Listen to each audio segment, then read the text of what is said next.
Tonight, we check out a lunar landing trainer to see if we have the right stuff. Cockspur is with us, joining us to show off the Phenom 100. We check out a Bristol 188 and a Supermarine S.5.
Hello, everybody, happy Wednesday. Welcome to the middle of the week. Yes, that's right, the midweek shuffle, the news. It's time for the news, and I hope you're all keeping very well indeed. You join us here, looking at something completely different. See? Yes, quite different. And, well, it's not a mad week for news, I have to say. It's you know what I mean? It does a bit. No, it does a bit. It's actually some pretty awesome news, but by and large, this week kind of gave me the chance to, well, see what else is going on within the industry, not only in our beloved Microsoft Flight Simulator, but of course, over in the world of X-Plane. And we're also going to show off some stuff later on from DCS with the new 2024 roadmap trailer, which is beyond incredible looking, right? So a busy one from that regard. We're showing off this thing, a lunar landing training vehicle, the LLTV, and this thing was mad, right? It's so X-Plane, and that's why I had to show it off. And well, I'm based here in Texas, and it's we'll learn a little bit about it. Do you know? We're also going to be joined by Cockspur. Seb is going to be here as we take a deeper look at the Phenom 100, the PH100. We're all loving it, and there's a new patch out coming soon for it that we're going to have maybe a gander at. Then, friends, we're checking out two unique aircraft. One is freeware and payware. Don't ask me. And that's of the Bristol 188. We'll get onto that. And then, of course, we'll round it all off with the Supermarine S.5. Mitchell made that. I think it was R.J. Mitchell back in the day. The predecessor, of course, to the Supermarine Spitfire. So, some interesting stuff, to say the least. So you're all very welcome in. How's your week going? What's the weather? QC Frank sent us a video over on Discord, and it's snowing sideways. So a lot of you have some snow. You can straight away, you're looking at the screen going, Murph, what's wrong with your flight sim? It doesn't look very flight sim anymore. No, it doesn't. No, not at all. This is the X-Plane, where the visuals are of a different kettle of fish, but yeah, it's still pretty good. And yes. So we're hanging on in there. So we got raided left, right and centre. ArchNDA jumped in, then Viper Strike. Lads, thank you very much indeed. Hope you had fantastic streams. And we'll welcome everyone in here to the chat as you say good evening. And well, let's see where we go. Jason, my chat is moving. Black Eyes Gabe is here. Good to see you, man. He says happy hump day. And to you, SK Sun rambles in. Happy Wednesday. Tarnish Mossman is in the chat along with Rambog Mord. You're very welcome in. AZ Blue Line has resubscribed with Twitch Prime. Thank you very, very much indeed, my guy. Really do appreciate all the support you guys give. It's absolutely bananas. Unlike bananas. But I really do appreciate it, guys. Thank you very much. It allows me to do things like this. Right? Buy things and show them off. You know? It was either going to be that or, you know, the other career path I was going to do was like a hand model. You know, Jesus. We're getting raided all over the place. Dwarven Egg official raiders. Just a raid. Where's the alarm or the alert? We need an alert for a raid. Dwarven Egg, good to see you, my guy. Welcome in as well, everybody. So we've had an Arch NDA. We can make a sentence. Arch NDA Viper Strike Dwarven Egg official. That's like a super code word or something to get us into trouble or out of trouble, depending on your persuasion. Bit of background music now. Thank you very, very much indeed, guys. Hope you're all keeping well. But yeah, I could have been a hand model, do you know? I could have dressed it up in nice gloves. You wouldn't know your look. But anyway, who else is here? Bell Bro, good to see you. Super Typhon has rambled in. 6 knots. Kieran, happy Wednesday to you, my guy. Vacuum rambles in along with Shunty McShuntface. It's good to see you, man. Liptorius is here. Good to see you, man. Night Sepp says happy Wednesday. And to you. Yeah, baby. Yeah. There's things happening with buttons. Arch has just subscribed, you devil. 7 months. Thank you very, very much indeed, my guy. Cheers. Now, let me see. Liptorius, a very good evening. Hope you're keeping very well. Eamon 1973. You're looking well. Captain Sickbag, he says, happy midweek, Murph, and all ye merry fireflies. It's good to see you, Captain Sickbag. Goblin Zeus, good evening. Run Shotgun, welcome in. Hemming Bird is here. There was a big sale at the Lego store, she says. Yeah, baby. Yeah. 8 Barley has pressed a button and has also subscribed. Jesus, thank you very much indeed. 34 months. Cheers, man. The kindness, the generosity. It's very good. It's very nice. I feel great. Right? What else can you say? Do you know the difference it makes? But yes, anyway, sorry, Hemmingbird, there was a big sale on at the Lego store today. Please, we're lining up for blocks. Happy hump day. Right. Welcome to my secret underground lair. In actual fact, if there was ever going to be a Dr. Evil vehicle, this is the vehicle. The Dr. Evil. Wouldn't he? Right? I want a freaking drone. Or something. Words to that effect. Robert J56 is here. Good to see you. David Heath. Welcome aboard. He's watching us over in the world of YouTube. You're very welcome in. That was a great one. Don't be giving me the Picard look. Right. Spitfire RAF 100. Happy Wednesday to you, my guy. Hope you're well. Baldrick. Welcome in, Baldrick. Soaring AJ has rambled in. AJH, man. Cold Nebo. Holy volume difference. Am I louder or quieter? It's unlikely I'm quieter. Unlikely. Do you know? It's like Murphy's on. Turn down everything. Turn down everything. That Egypt from Ireland is on. But yes. Welcome in. It's easy listening or difficult something. Aeroflyer, welcome in. Iowa Scotsman is here. There's a name I know very well. Good to see you, man. Hope you're keeping well. Canoe Head rambles in. Happy News Day, he says, and to you. What's happening in the world of the Canoe Head too? Canoe Head too. Jemaumu, welcome in. Shuffle Shoes shuffles in. AJH John, happy Wednesday to you. Husker Do is here. He says, News Day, time for some new information. Otherwise, it would be the olds. Welcome to the olds. Today we have information that you already know. It's wet outside. John Race, happy hump day. Big Carlo's in the chat. Welcome in, my dude. Zybok Doc calling from Denmark. I love from Tipperary. I hope you're keeping very well. There's Arch. Welcome in, my dude. Stick Figure. Happy Wednesday. Wombat49. He says, wait, my wallet needs a medic. We should be fine tonight. Relatively fine tonight, Wombat. Relatively, right? DeBlaze, good evening to you. Dougal McTavish, the chairman, has rumbled in. It's good to see you, Dougal. Hope you're well, man.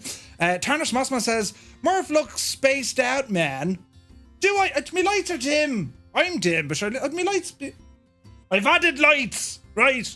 I've added some lights, so there should be more. Do you know? Illuminations. Yes. The electricity bill is going out the window, but that's not important. Lenny Brooks, he says, back in a minute, just hiding the wallet before the stream gets going. Sound advice, Lenny. God almighty. How many times... I'm the very same. You know, each week leading into the news, it's like, right, what am I checking out? What we doing? And then I see stuff and I'm like... Ooh, ouch, all right? Dreamy, sleepy, nighty, snoozy snooze. Thanks for turning off the lights. We're now in complete darkness. Oh, now they're very bright. Look, see, I told you. Balls. Now I can't. Hang on. Do these turn down just by doing... Hang on now. Can we do one of these now? Hang on a second, lads. I need to have a button that does this. Do you know what I mean? Now, that's a little... Jesus. It's a bit kind of warm and kind of peaceful and tranquil. There's a bit of light in my face now. Who was that? But yes, Franco for Flying, good to see you. On Board Simulations is here, welcome in. Larger Life, welcome aboard. Cartoon Man. It looks very FSX. It does a little bit. We'll have a look here now in a moment. X-Plane, you kind of have to get the lighting just right. And then it's like, ooh, do you know? But you have to get it just right. Wayne and Chitani, very good evening to you. Now, let me see. We should bring back the Schneider Trophy. The Schneider Trophy, indeed. We had a fun stream till we stood off the runway in a snowstorm. But no one saw that. That's okay, Arch. It's only us who know this now. It's totally fine. Little Hans model. What? Bell bro, get over it. Boss man, good to see you. Dwarven Egg says, good to see you, my man. My sim is just not running well today. Do you have days like that? I have days like that. Quite a bit. The sim is just like, oh, come on. And you haven't done anything. It works perfectly the night before. And you sit down, you say, right, I'm going to do a flight. Or in our case, we're going to do a stream. And then nothing. Oh, it says. And then it happens. You know. Bad hair day. Yes. Unlike me, I never have a bad hair day. What's left of it. Devil Flies, good to see you. Marco is in the house. Greetings and salutations. You're very welcome in. Cold Nebo, thank you for the bits and starting a hype train. You're very, very kind and generous. Trits4 is here. We're keeping very well. Welcome in. Scott Morrison watching us on YouTube. Hello. You're welcome in. Tarmo 10K jumps in. DH Paradox, greetings. I hope you're keeping well, man. Gibbo Ireland, is it a Roman free zone? Yes. It is a Roman, but there's no Roman here at all. Romans, yeah, we're not Roman around. All is well, Gibbo. We won't talk about, them lads. Greg Orr's good to see you. Gibbo was like, the poor old devil, I'd say now. He was telling us what he had to do on Monday. It was either going through new bathroom planning, and I don't mean like redecorating, and I don't mean that in a bad way, or was it? What curry are we trying tonight, dear? We're going to remaster the bathroom. No. It was redesigning the layout of the bathroom. Yeah. Or listen to me talk about Romans. I think Gibbo managed just to sit in the garden, underneath the sky for 2 hours. I think so. Yeah, right. It's good to see you, man. Now, Gregor, yes, good to see you, man. The Swiss DJ. You're very welcome aboard. Now, let me see. Did you say buttons?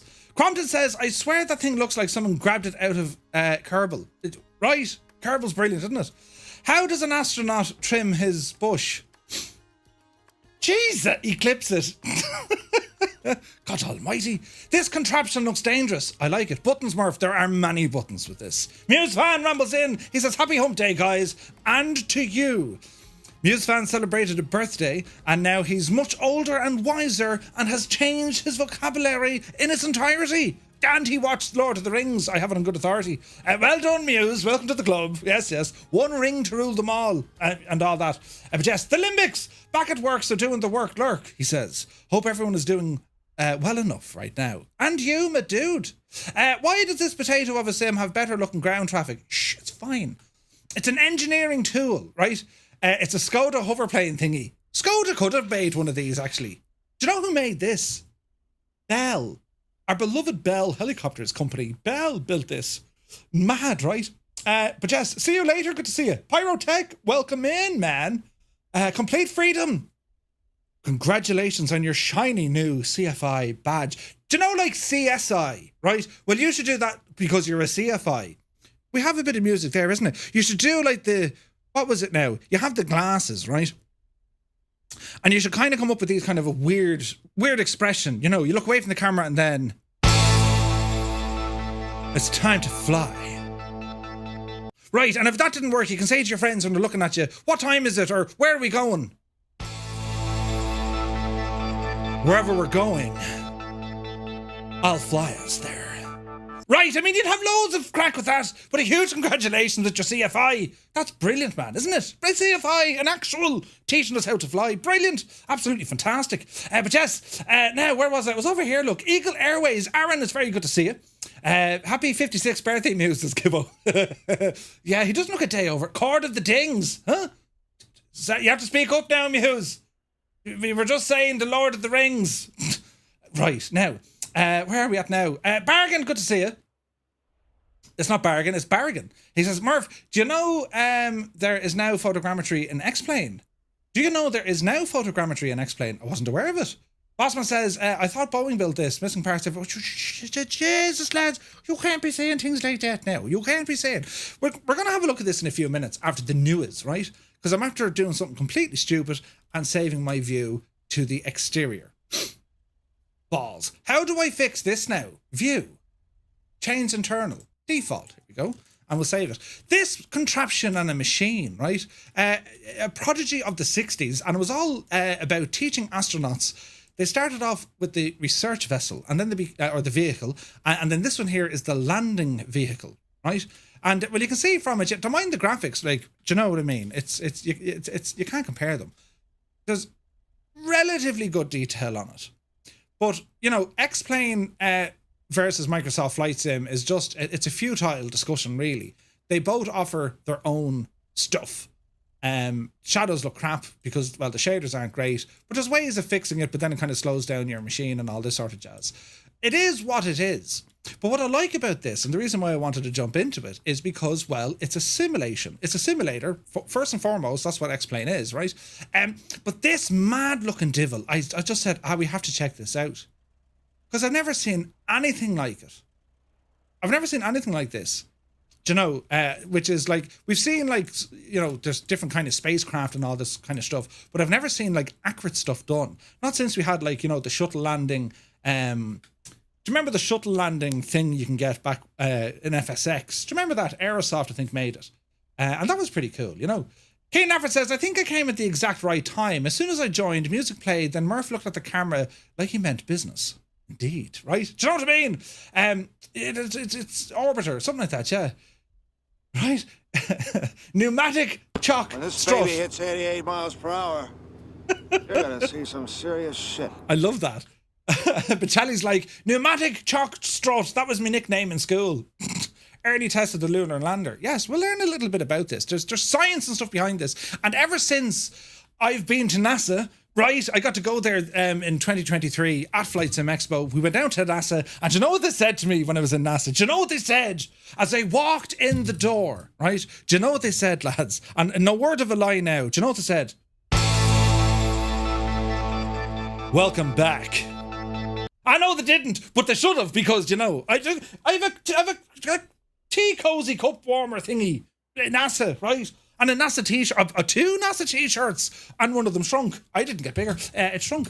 But yes, Irish need not apply. Wait, what? No. The Irish invented NASA. We designed the whole thing, lads. Do you know? But anyway, it's going to be a bit of crack, this thing, right? So we'll just pause this, because, you know what I mean? We'll go... Shh. Now, hopefully the buttons that I press on this sort of screen won't transform over to that screen, and all will be well in the realm. So we have a bit of flight simulation news for you this week. Not an awful lot happening, but it's all about quality, not quantity, as she said to the bishop. The lovely Kaharia has rambled in. Good to see you. Compton says, welcome back. Did they give you an eye exam?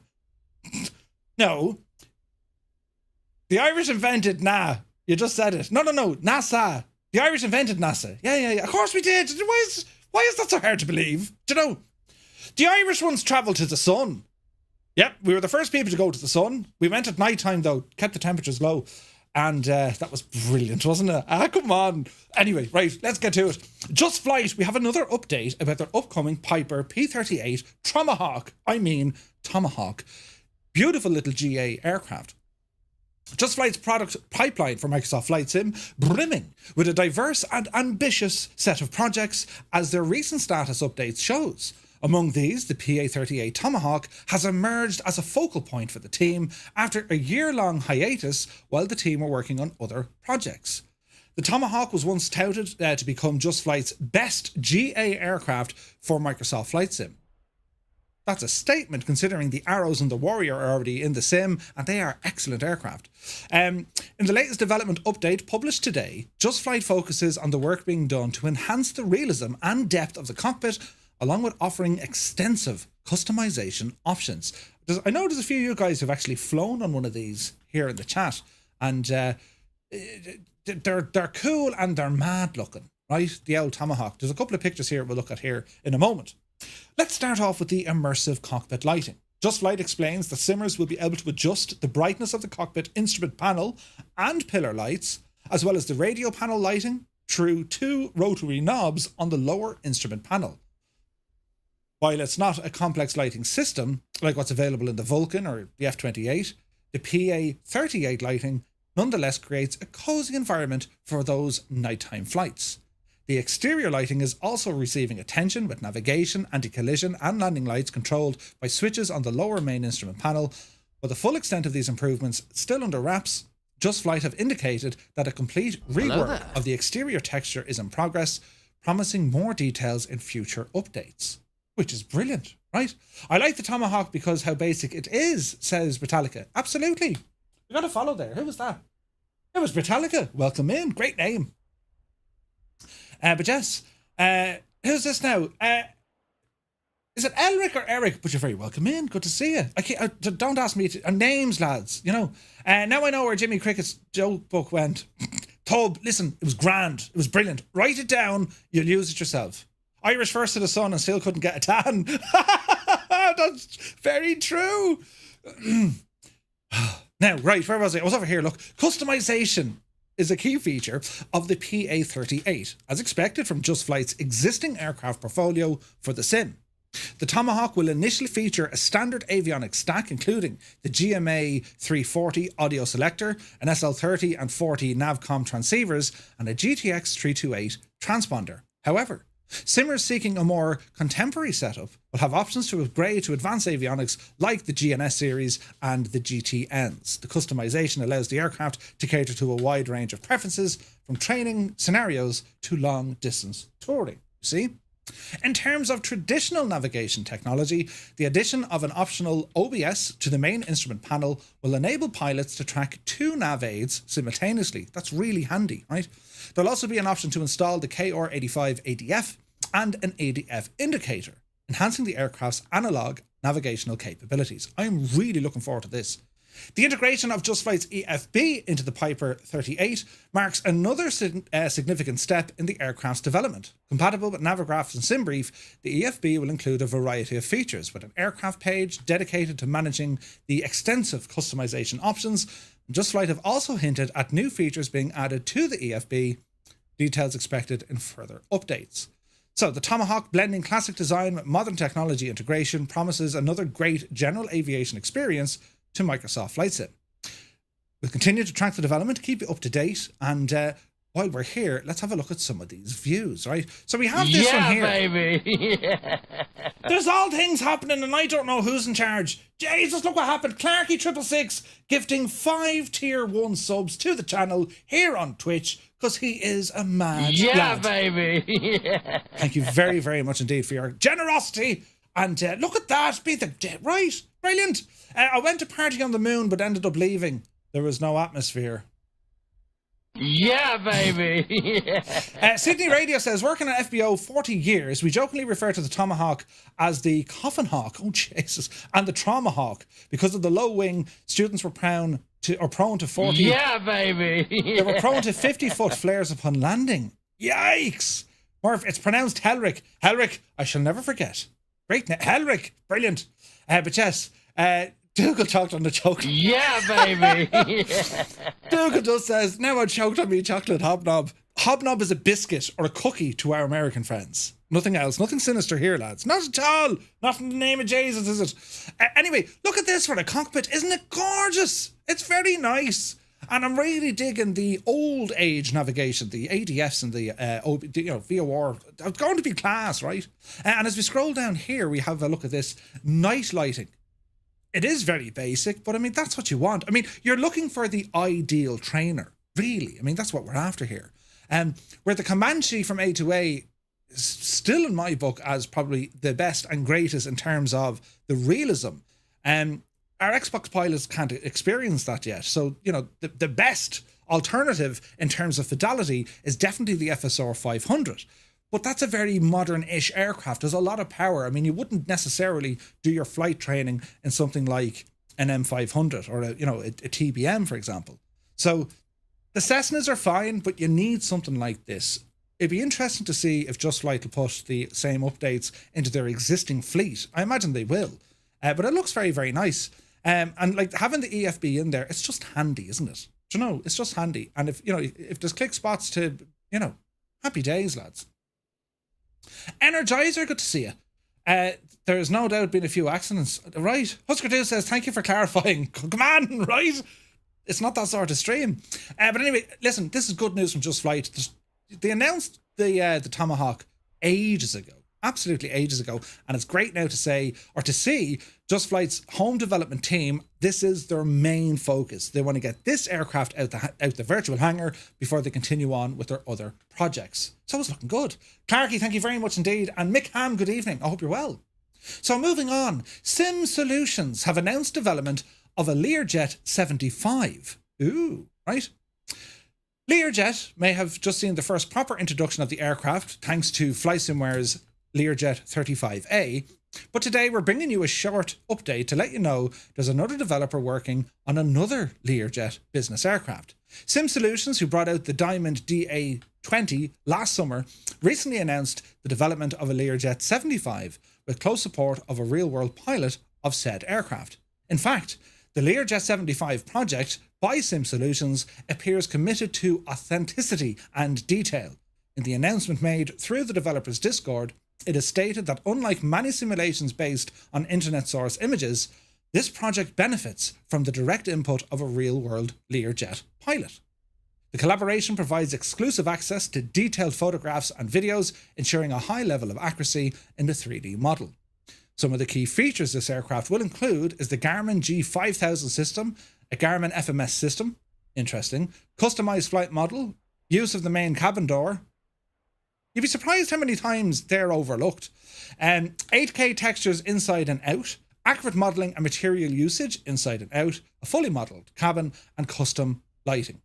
Sim Solutions indicates the development of the Learjet will be a comprehensive and time-intensive one, so no release date is expected anytime soon. Despite working on other aircraft, the 75 is larger and significantly more modern than the 35. Sim Solutions will definitely face an uphill battle for the best Learjet against FlySimware's 35A. And anyone who owns FlySimware's 35A, I think it's had, is it 12 updates since they released it early access? 12. Their Discord or your email, it'll have something new in it every single day, right? Anyway, with a different approach to the market, the developer may have a chance to capture the interest of a Learjet 75. Time will tell. But we do have a couple of preview images here. We'll have a little zoom in. Now, the Lear 75, she's a good bit bigger. It's a lot more modern, right? If you want to have a look at a real world picture, Learjet 75, right? And this is kind of what you're up against. She's a big one, right? If you were to compare that to something like a Learjet 45, and I would know of the 45 a little bit better, the Irish Air Corps fly one, but they're a stunning aircraft. You kind of you have a Learjet kind of phenom, well, Embraer. Kind of the next step up from that is kind of your Challengers, I suppose, or certainly your Gulfstreams. That's kind of the rough neck of the woods you're going for. They are a stunning looking jet. Do you know what I mean? So what do you think of that one, lads? More Learjets on the way. What do you think? Is it good or bad? Who knows? Now, progress continues on the majestic Dash 8 Q400. We're in mad need for this aircraft. And, well, we've heard all sorts of stories from Majestic and what the team are doing and how they're progressing and everything else. So a big shout out to Vashko over at msfsaddons.com. That's where we get most of our news. And, of course, to Callum over at FS Elite, to Sergio over at Heli Simmer. This is where we get all our news from. Anyway, it was Vashko that did a bit of digging on this one. So the Majestic Dash 8 Q400, well, its anticipated arrival in Microsoft Flight Sim has been a subject of intense interest and speculation within the Flight Sim community. This high-end simulation, known for its detailed representation in previous platforms, most notably P3D, has been eagerly awaited by the most serious Microsoft Flight Sim simmers who can't wait yet to have a high-fidelity regional airliner waiting in their hangars. Right now, we all love and like the ATRs. if the Q400 from Majestic is ported and built properly for Microsoft Flight Sim, you're in for a treat. The best experience currently in flight simulation for a Dash 8 is over an X-Plane, without a shadow of a doubt. FlyJ Sim, their Q400 is incredible. Majestic, we're expecting great things. After a prolonged silence since the last update in 2022, the community received... There's all buttons happening. We've just been raided. Empire kicking. God almighty. We should call it the raid stream. Thank you very much indeed, Empire kicking. Hope you had a great stream. Lads, you're welcome in. We're here with the news. And we have a little update about the Dash 8 from Majestic, the Q400. Exciting. Anyway, the community received a short but promising update from Simeon Richardson, also known as Crosswind, in a recent forum post. He provided a brief yet reassuring message for 2024. He acknowledged the team's quietness but assured us that it did not equate to a halt in the development. Majestic continues making steady progress on the Dash 8 for Microsoft Flight Simulator. Now, these pictures here, these are actually P3D, right? But even in P3D, I mean, you just have to kind of, yeah, that looks pretty, doesn't it? Like, it does look pretty, this thing. Anyway, it's been a very quiet, or it has been very quiet on the forums, but that doesn't mean that work does not continue. All is well amidst our busy 8 to 5 work and family schedules. Our team is steadily moving along with development, and we'll be sure to share information and or images when we are satisfied with the project. Now, here's one for you, and this is just a hunch I'd have. I think they'd be absolutely nuts if they released this aircraft in Microsoft Flight Sim 2020. They'll just be nuts. This thing should be aimed, I would think, at Flight Sim 2024. It just would. And if these guys, they're not giving release dates, they're saying, yeah, we're kind of moving along, we're doing our bit, we're doing it. This thing is going to be in Flight Sim 2024. You've heard it here. Well, you probably, in Egypt would have said that, but, you know, I'm in Egypt. But you know what I mean? It doesn't make sense to release it any time before that. The project had faced several challenges, including the initial limitations with the SDK, which hindered development, and more recently the team has had to navigate the complexities arising from the Russian invasion of Ukraine, which impacted their operations and necessitated adjustments within the team. Despite these hurdles, the updates from Majestic continue to be encouraging. This week's update follows that the most detailed information about the project, which was revealed about a year ago, and at that time we learned the Majestic was porting their Q400, a step plan to proceed the development of native models of the Q300 and subsequent aircraft. With many exciting releases already on the horizon for 2024, it's still quite uncertain whether the Dash 8 will make the list. But here's waiting. What do you think? They did say that most marketplace buys will be ported to Microsoft. Yeah, 100% Clarky. I think so. I think they will, you know. Like, for me, yeah, Clarky, there is a Dash 8 in Microsoft Flight Sim. It's crap. It's horrendously bad. Stay away from it. Who made that? Dash 8 Microsoft Flight Sim. Where is it now? Wasn't there? I'm almost certain there was. Is it a freeware one or was there a payware one? Dash 8 Q400. I'm almost certain there is. Is that it? It's hardly this one, is it? No, that's all freeware. Didn't someone make it and it was taken off the gadget? No, there's a Dash 7 by Pilots, but was there not supposed to be... Was there not something really cheap? No? Maybe I'm mad. I'm almost certain there was one, lads. It's payware. Yeah, there was a payware one. Hang on a second. Q400 Microsoft Flight Sim. Is it in the marketplace? I'm almost certain there was, right? Anyway, listen, we won't dwell on it. But the good news is Majestic are still very much there and they're going to be doing their thing, right? Willem, thank you very much indeed for the follow. Hope you're well. Av Angel did a vid in it. She did, I remember. There was. 100% there was. And it was crap. There's no point even saying, it wasn't bad. No, it was crap. Like, you know, it's like, don't buy it. You know, it was just rubbish. The prop animation didn't work. It was just rubbish, right? But anyway, this won't be rubbish. This will be Majestic. We hope and live and hope. So listen, it's at least they're still there. They're doing their thing. So let's see what happens, right? Now, a bit of scenery here. Harrisburg International Airport is now available for the sim. Xometry Design have unveiled its latest airport for the sim, and the team that created a detailed rendition of Harrisburg International, bringing Pennsylvania's third busiest airport to a much better standard for simmers. Kilo Mike Delta Tango. Its history, dating back to 1898, has been a vital part of Pennsylvania's aviation landscape. The airport saw first military planes land just after World War I in 1918, and has since grown to become the third busiest airport in Pennsylvania, both in terms of passenger and cargo traffic, trailing behind Philadelphia International Airport and Pittsburgh. So we have a video here. These guys work with Innie Bills and Xometry. They've done some beautiful scenery so far, right?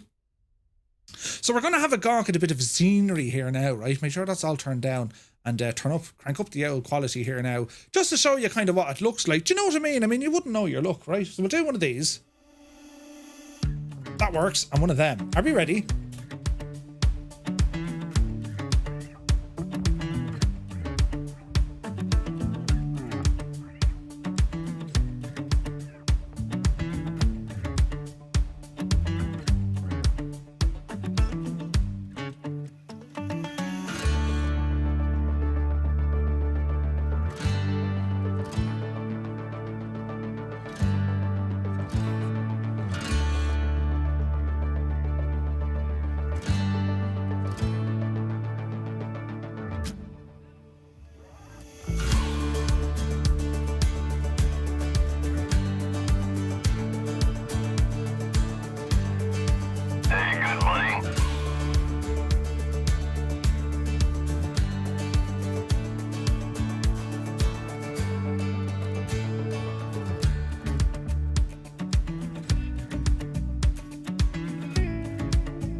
Hello there.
So, what do you think of this?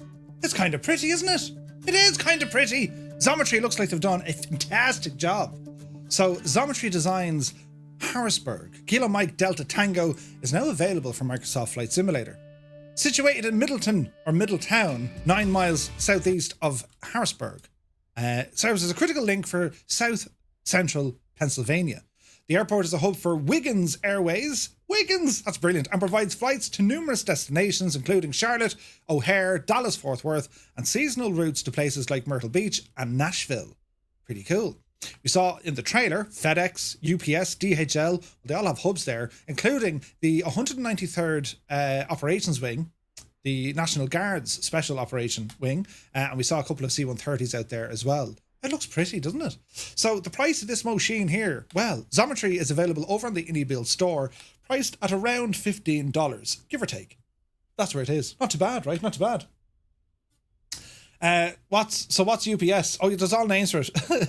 Drop it, hide it, and lose it, says Clarky. Absolutely. CG Aviator is here. He says, howdy, need to see you fly the thing. Chris, you're very welcome aboard. Ladies and gentlemen, I'm sure you already know, but CG Aviator, a jet pilot who flies all sorts of things in the Mach loop that you shouldn't, but he does. Do be sure to check out his channel and do be sure to hit the like and subscribe. Chris, pleasure to have you here. UPS, you pray it survived. Brilliant. Was that the bad Dash 8, the one from Snow Palm Studios? I think that's the one, B. Carlo. Yeah, that's the one. 100% it is. Brilliant, right? Willem says, I'm new to Flight Sim and eager to learn. I have a total of 15 flights. I mean takeoffs. You'll be grand, it's totally fine. Landing, it's overrated. Just, you know, a landing is actually a controlled crash. There you go. But anyway, that looks pretty cool. I love airports that have dual purposes. This has 3 purposes, but like, do you know, it's busy for cargo and passengers. You kind of have some nice options there when you're flying in and out. And, you know, Xometry are doing great stuff. So great news there. Now moving on over to Heli Simmer, big shout out to Sergio Costa, and we have some news here of our helicopters. So you might remember Cirrus Sim polled the community wanting to know, hey, what should we build next? Well, they've decided they're going to be working on a Bell 412 for Microsoft Flight Simulator. The AW109, a Bell 212, 412, the EC155, an SA365, and the UH60 were all contenders for this project. Cirrus Sim asked us to rate them from 1 to 5, and out of the list, the helicopter with the highest score would win. 639 simmers responded to the call of action, and the 412 will be the next bird to be developed by Cirrus Sim. So, here's something kind of interesting. There's also another 412 in development that I'm aware of. There's a 109 and a 139 in development. An AS365, it's also known as the Dauphin, that's in development. A UH60 is well on the way, and also a 212. So every other aircraft listed here, well, they're currently in development, right? Interesting. But anyway, it's quite a surprise, especially the AW109 was at the top of the list, but eventually the Bell 412 surpassed it. It's a huge helicopter. You know, you can see where it gets its heritage from. They're still working on updating their Mi-17, but work will start on the Bell 412 with a more detailed 3D model, which, by the way, is not the one you can see in this article. It's just an illustrative picture of it, as Sergio is showing us. Did you ever see the Bell 412? They're huge. And if memory serves me, there's a good Bell 412 in X-Plane. But this is the machine here. They are massive. They're huge. 4 rotors as opposed to 2 from our good old Huey. Do you know what I mean? Whiskey Tango Air, good to see you. Says, Murph, you have 200 viewers. You're going great. We're doing something right. Do you know what it is? I figured it out what it is, right? For years I thought it was me accent, right? Not at all, not it is. I got a new fake plant. Now this fella is the star of the show. I shouldn't have told you it's faked. I've ruined the illusion. Let's see who remembers that in 6 months' time. God, Murph, your plant. Right, do you know, brilliant. But yes, it's a huge chopper. It's because you're not talking about the Romans. Brilliant. What have the Romans ever done for us, eh? But it's 412, they're just a big chopper, right? You often see them with the, that's LA Fire Department. You often see them doing that spotter aircraft. And they can also carry, you know, the massive boom bags, you know, the massive water basket, but they're like the bucket, that's the one. There's a picture here of it, look. Well, that's cabling. But you get the idea, right? You get the idea. He has a head like a plant, if that helps. Yes, yeah, that works. But anyway, Cirrus Sim, interesting to see that a 412 is on the way. Now, we stay with helisimmer.com because new developer Sim Focus released a couple of helicopter sceneries for the sim, and one of them is free. We like free things. Poland became richer with the inclusion of a couple of handcrafted sceneries from this brand new developer. Newcomer developer Sim Focus started the year by releasing a couple of heli-centered sceneries for Microsoft Flight Simulator. There's a payware one, Echo Papa Kilo X-Ray, LPR base. It's near Krakow in Poland.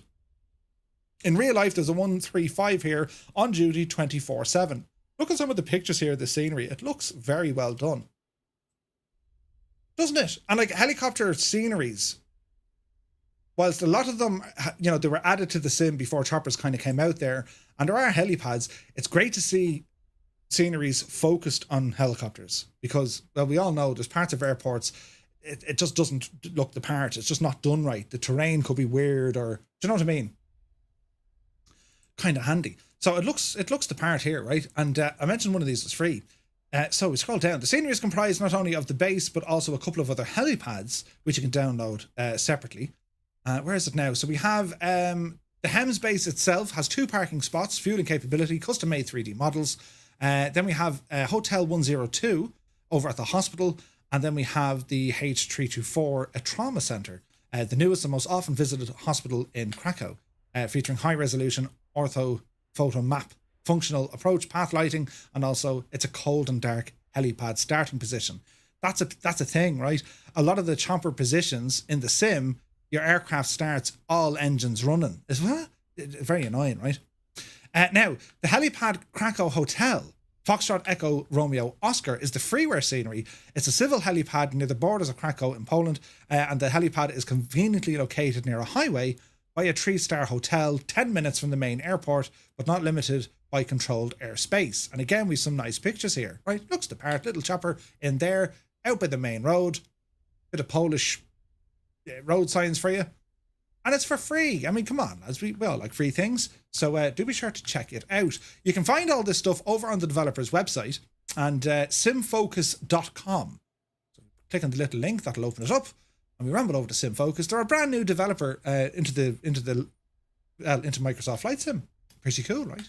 So you can see all the stuff here from default and also from night into day. There's nice work done here. It's pretty. It is pretty. So you can see that you have the LPR base, you have the helipad at Krakow, and then you have a livery here as well, a Bavarian police pack. Ooh, right? It looks very nice. So moving on. Fly Too High releases, I was going to say Cartagena Airport. Is it Cartagena? I think it's Cartagena, right? Someone tell me what way it's pronounced.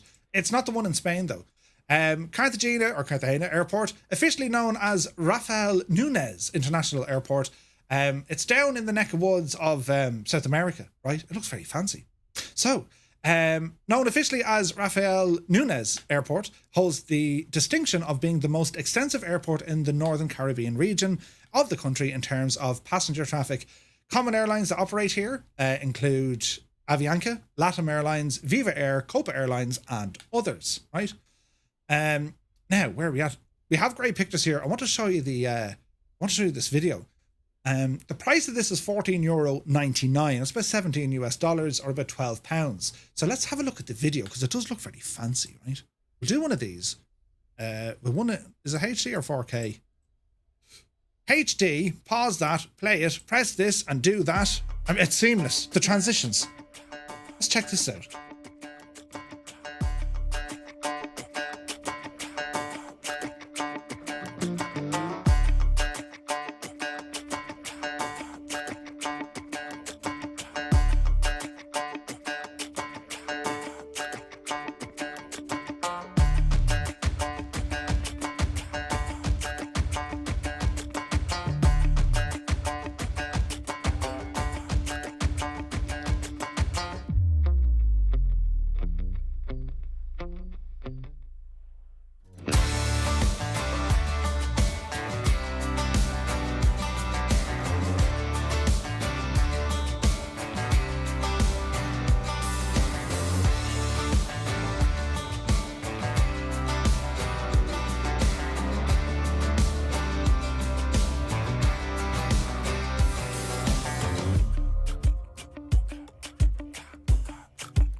Yeah, so I mean, look, it looks nice, doesn't it?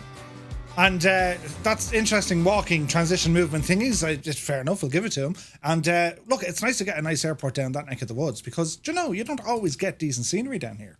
So the screenshots but it looks very good from the screenshots. The video, yeah, it depends on kind of, you know, on your perspective. I think it looks very nice. And I mean, look, a location. I mean, look at this. Now, Jesus, they're serious ways. But look how close to the sea you are. And a lake on the inside as well. Challenging little approach into this place. General aviation operations here as well, along with the airliner stuff. It just looks the part. It looks nice, do you know? Would you look? Hello, he says from southern Spain. It's a hard out station, Jepson, isn't it? the man, myth, and legend himself, Jefferson 2001, joins us. You're very welcome in. What's it like in Spain? Is it nice? Is it nicer than Ireland? It has to be. It's very cold here. But anyway, Fly to High have released this airport and you can pick it up over on Sim Market for about €14.99. Now, other interesting-ish kind of news, Flight Log Analyzer lets you see all your flight history and other flight log data, right?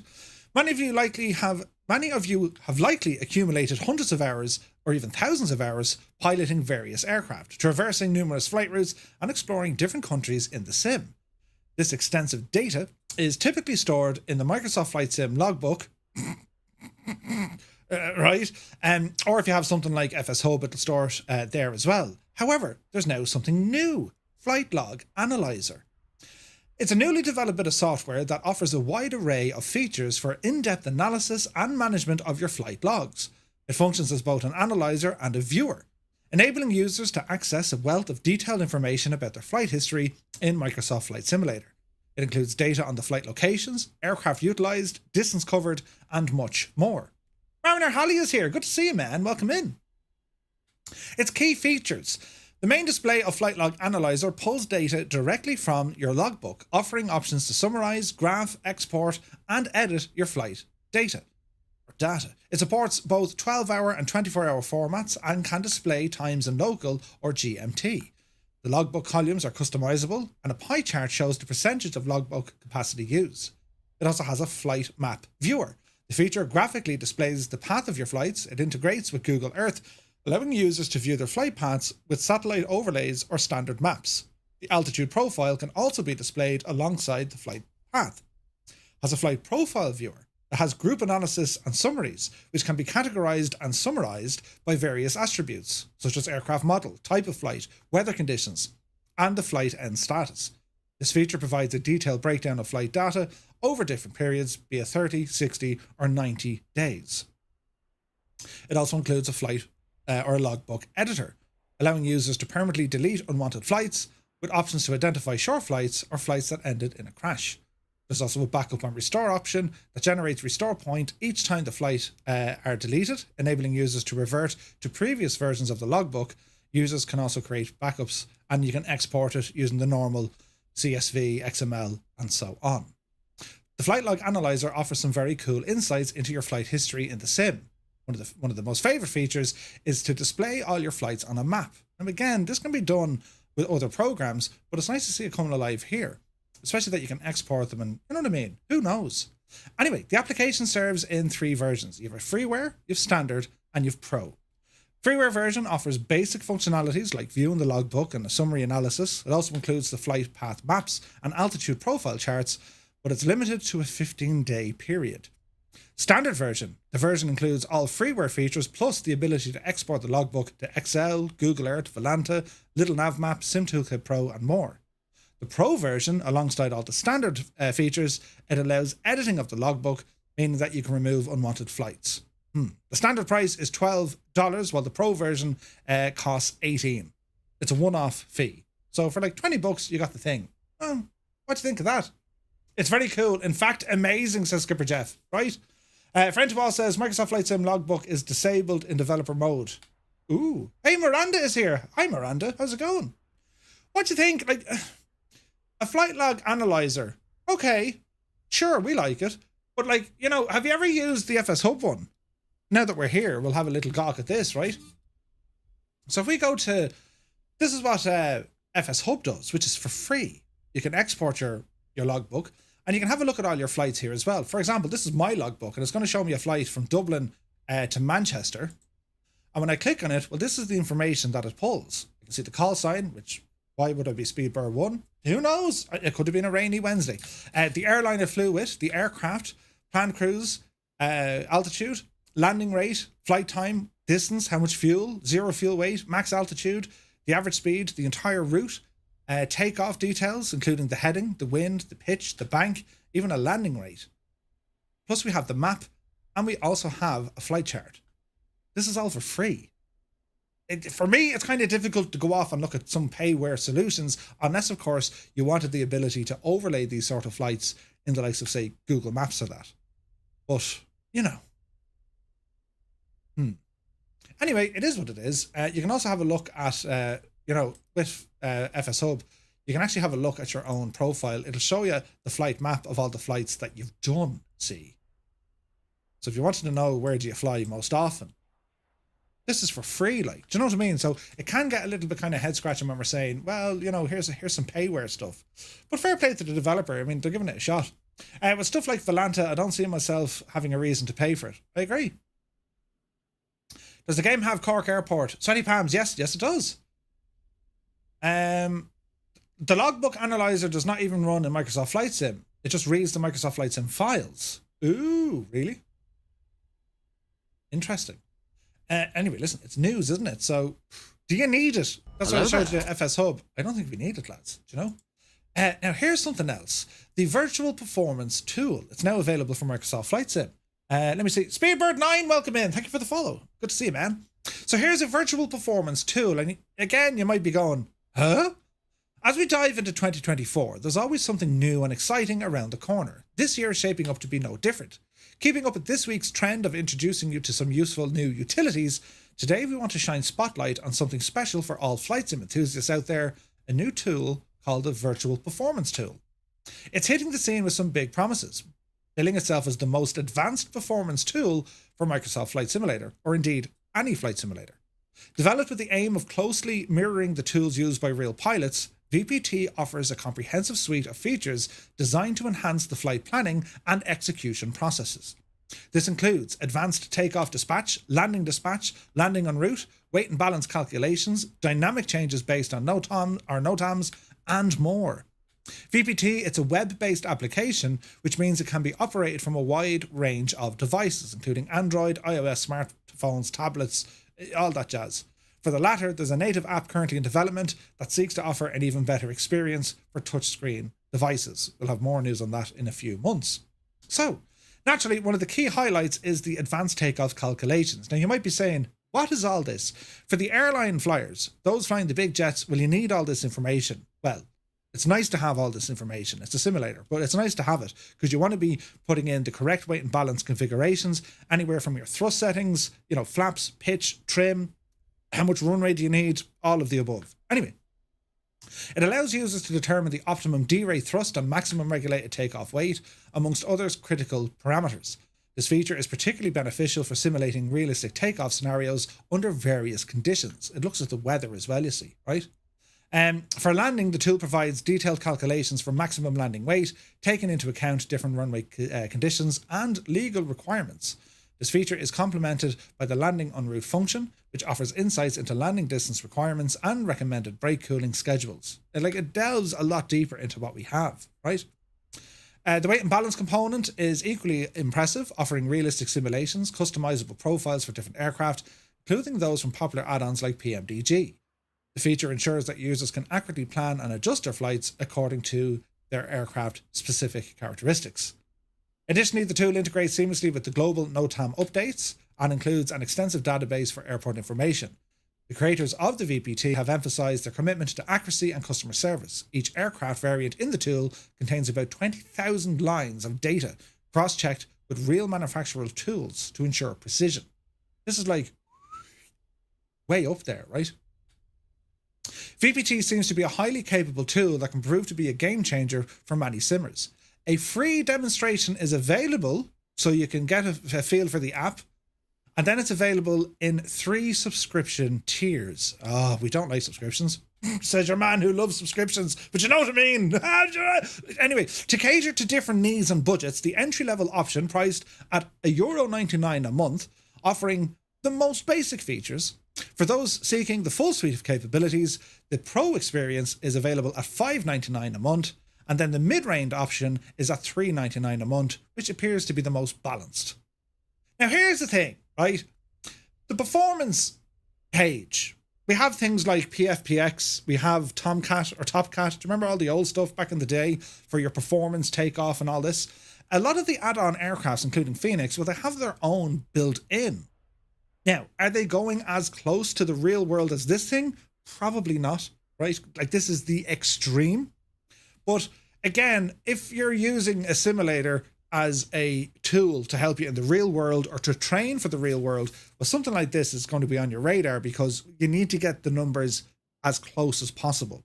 And having these performance tools modernized, back in the day, out with the chart, out with the gadget, you know, all sorts of mathematics were happening inside the aircraft. It's all automated now on an EFB. But I would think, you know, usage for something like this is for the sim pilot either aspiring to do things 100% by the book, or you want a taste, you want a feel of what. It's not just a case of sitting there flying the plane and landing again. There's a lot of other stuff pilots do, and it's not just from, you know, performances and everything else. They're on deadlines. They've got to make times. They could be on a schedule. There's a whole load of stuff that they're working on. So it's interesting, you know. Now, where are we at? Old Veteran is here. It's good to see you. Gibbo says, this would be great in particular for the A330, which doesn't have it yet. If you're me, your guess is V-speeds. Yeah, 100%. Skipper Jeff says, Sigh was getting all excited, thought it was going to be, at last, a smart MSFS optimizer tool. Still doesn't exist. There's rumour of one in development, though. Something similar for your sim. I haven't seen it yet, though. Do you know what I mean? But look, what are we going to do? UK Pilot, good to see you. You're very welcome aboard. Right, so lots of interesting kind of things. Lots of interesting things. It's payware, which is... Do you know what I'm really looking forward to? And I haven't had a chat with her in a while. Katie Pilot is working on a new EFB, and it's going to have some of this stuff built into it. I wonder could the virtual performance tool be imported into the Katie Pilot EFB? That'd be interesting. Anyway, here's a bit of other news. FlyLat, a new VA system with dynamic economy, enters public beta. FlyLat has been making promises to become the ultimate virtual airline system for flight simming, striving to offer simmers a way to enhance their home aviation experience and give more purpose to their flights. It's been some time since we last discussed this software, but we're excited to report that 2024 is kicking off with a significant milestone for the FlyLat development team. The software is now available in public beta. Developed by the team behind the popular Luke Air tool, FlyLat is designed to simulate the intricate operations of running an airline within the Microsoft Flight Sim environment. The system introduces a dynamic economy that responds to real-world events, player actions, and even natural disasters, aiming to provide a highly immersive experience for virtual pilots. Now, you might be saying, Murph, sure, don't we have a lot of this with Firefly Air? Well, we do. FS Hub are slowly but surely on the brink of releasing their own economy module, if you like. But it's interesting to see what others are doing, right? So the dynamic economy and management, it allows users to experience the challenges of airline management, including route planning, fleet maintenance, financial decisions, all influenced by a dynamic economic model. Detailed CEO dashboard, offering CEO's essential feature, comprehensive overview of the operations, includes company stats, financials, and notification panel for updates on flights and employees. Users can personalize their airlines with custom logos, call signs, and headquarter locations. CEOs can manage routes and fleets with detailed information on each aspect.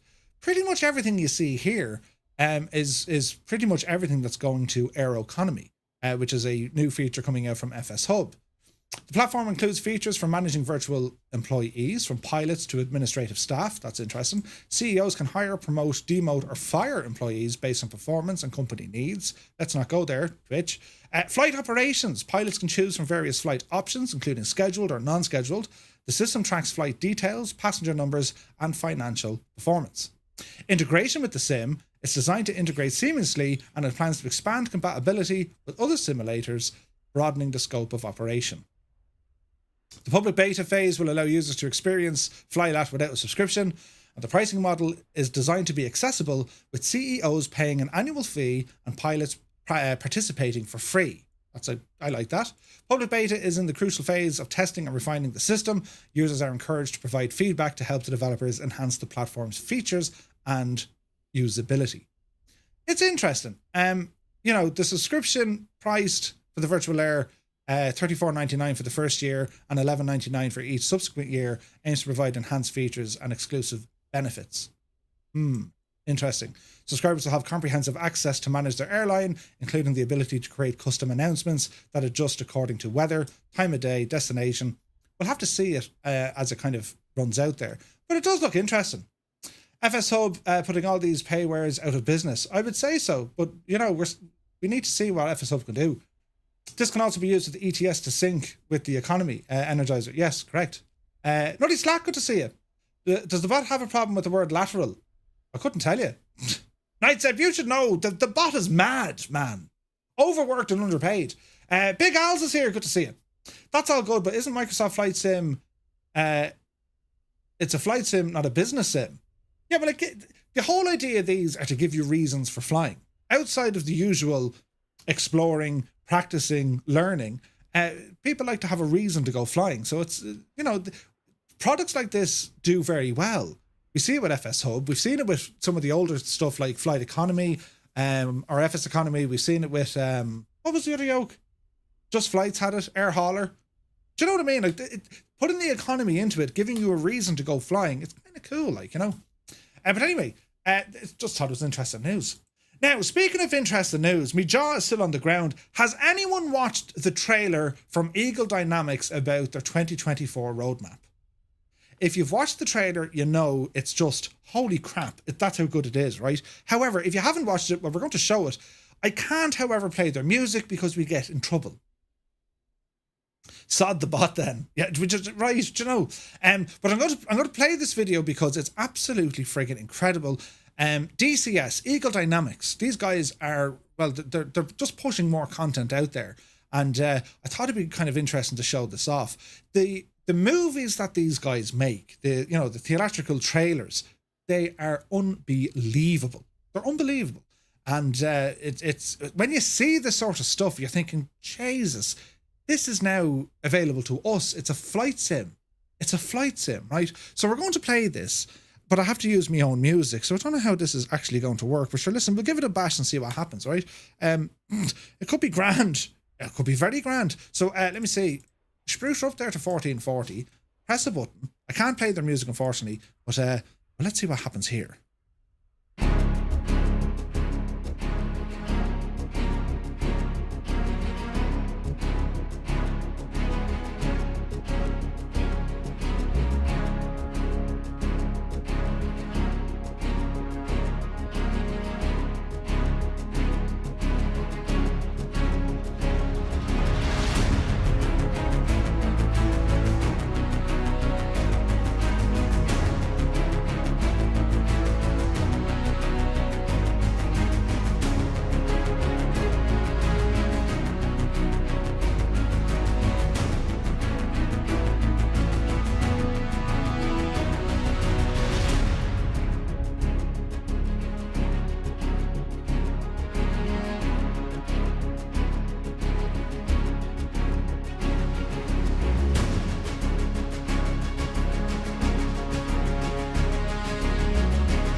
Now, using any emoji you'd like, put it into the chat so we know how you feel about all of this.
Jesus.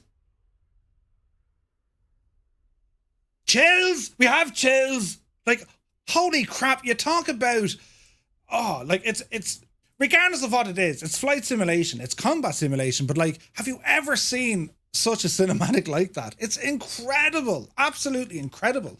And I remember, like, do you know, when I saw the F4 preview and I saw... I'm in a glass case of emotion! Rick killed a guy. When I saw the, you know, the Normandy trailer and, you know, the Top Gun stuff, and you're just like, wow. Then you see something like this. It's like, holy crap. It looks absolutely amazing. And like, Jesus, an Iraq map? What? Mad. So DCS, anyone who uses it, well, you know where it's at, right? The Irish, of course, invented DCS, of course, yes. PS Miranda, good to see it. I just thought it was something awesome. To see something, I think, this good, shown in this sort of fidelity. I'll echo those who have already said it. We are in a golden age of flight simulation and simulators in general. I mean, look at what they're capable of doing now. And like the DCS platform, which is free, you pay for the modules, be it a map or an aircraft, you know, that's what you pay for. I just thought this was absolutely incredible. So hats off to Eagle Dynamics. It looks like it's going to be a superb year for them. And things like the C-130 due to come out, the Chinook due to come out, and Iraq. Like, it's going to be a mad one, right? All the world air forces will be using this for future pilots. I would say so. Didn't the Irish invent DCS? They did. But I thought it was pretty cool to show, because it's like, they're really good at making content, these lads, aren't they? They look amazing.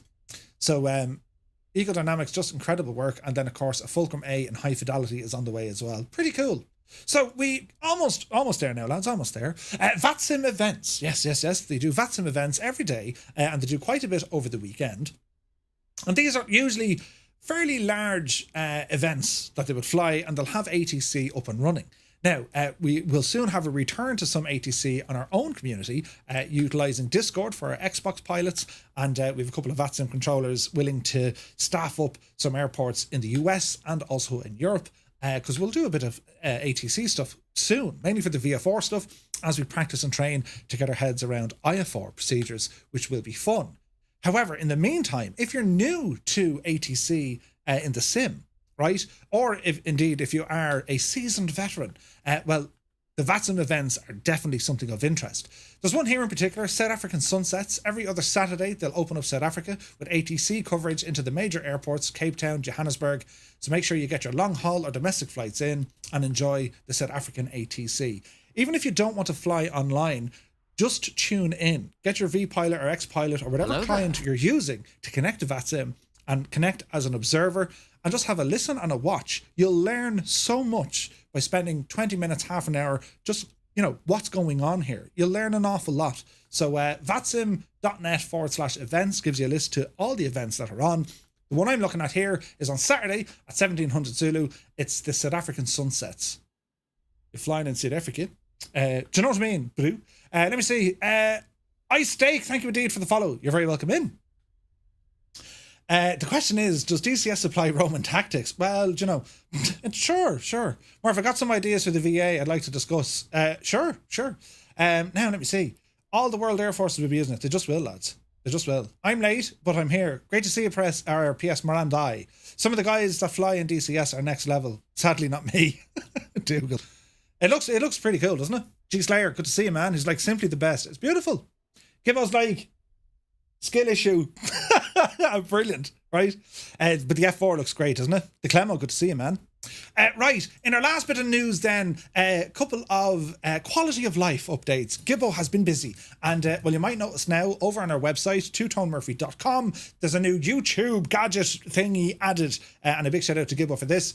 If you want to find some different series, be it Flight Sim News, the Gallic Wars that we're currently doing, Livery Creation, our ATC course, and even the Quick Fix series, there is a ton of content in these, by the way. You just click on them, the new page will open, and it'll bring you into a playlist page here on YouTube, where all our videos are.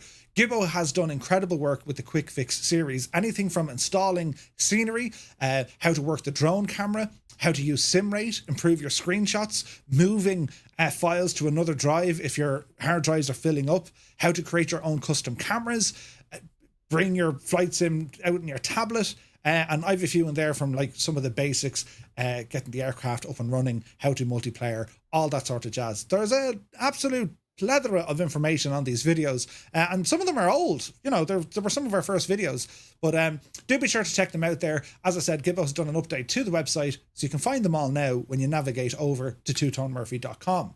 And we also have the Firefly Air tab, which is our virtual airline, and the flight stats console constantly being updated. Big shout out to Kieran, all the team, and Rambog Mord, who are doing all the work here in the background. Look at this, right?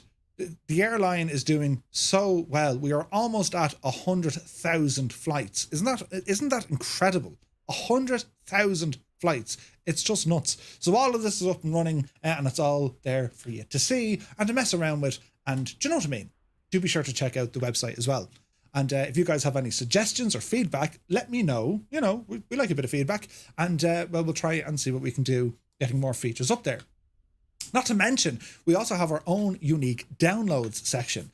We can grab anything from liveries, you can grab sceneries, a whole load of stuff that are pretty much for our community. Our own liveries are in here. We have the Firefly Air livery for the Comanche, for example.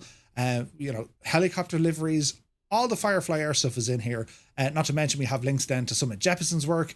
We have stuff here from Kanzui. We have stuff from Enforce. There is a ton of content in here. Cyrus T stuff is here. There's some awesome stuff. We have the landing challenges. We have our own weather presets.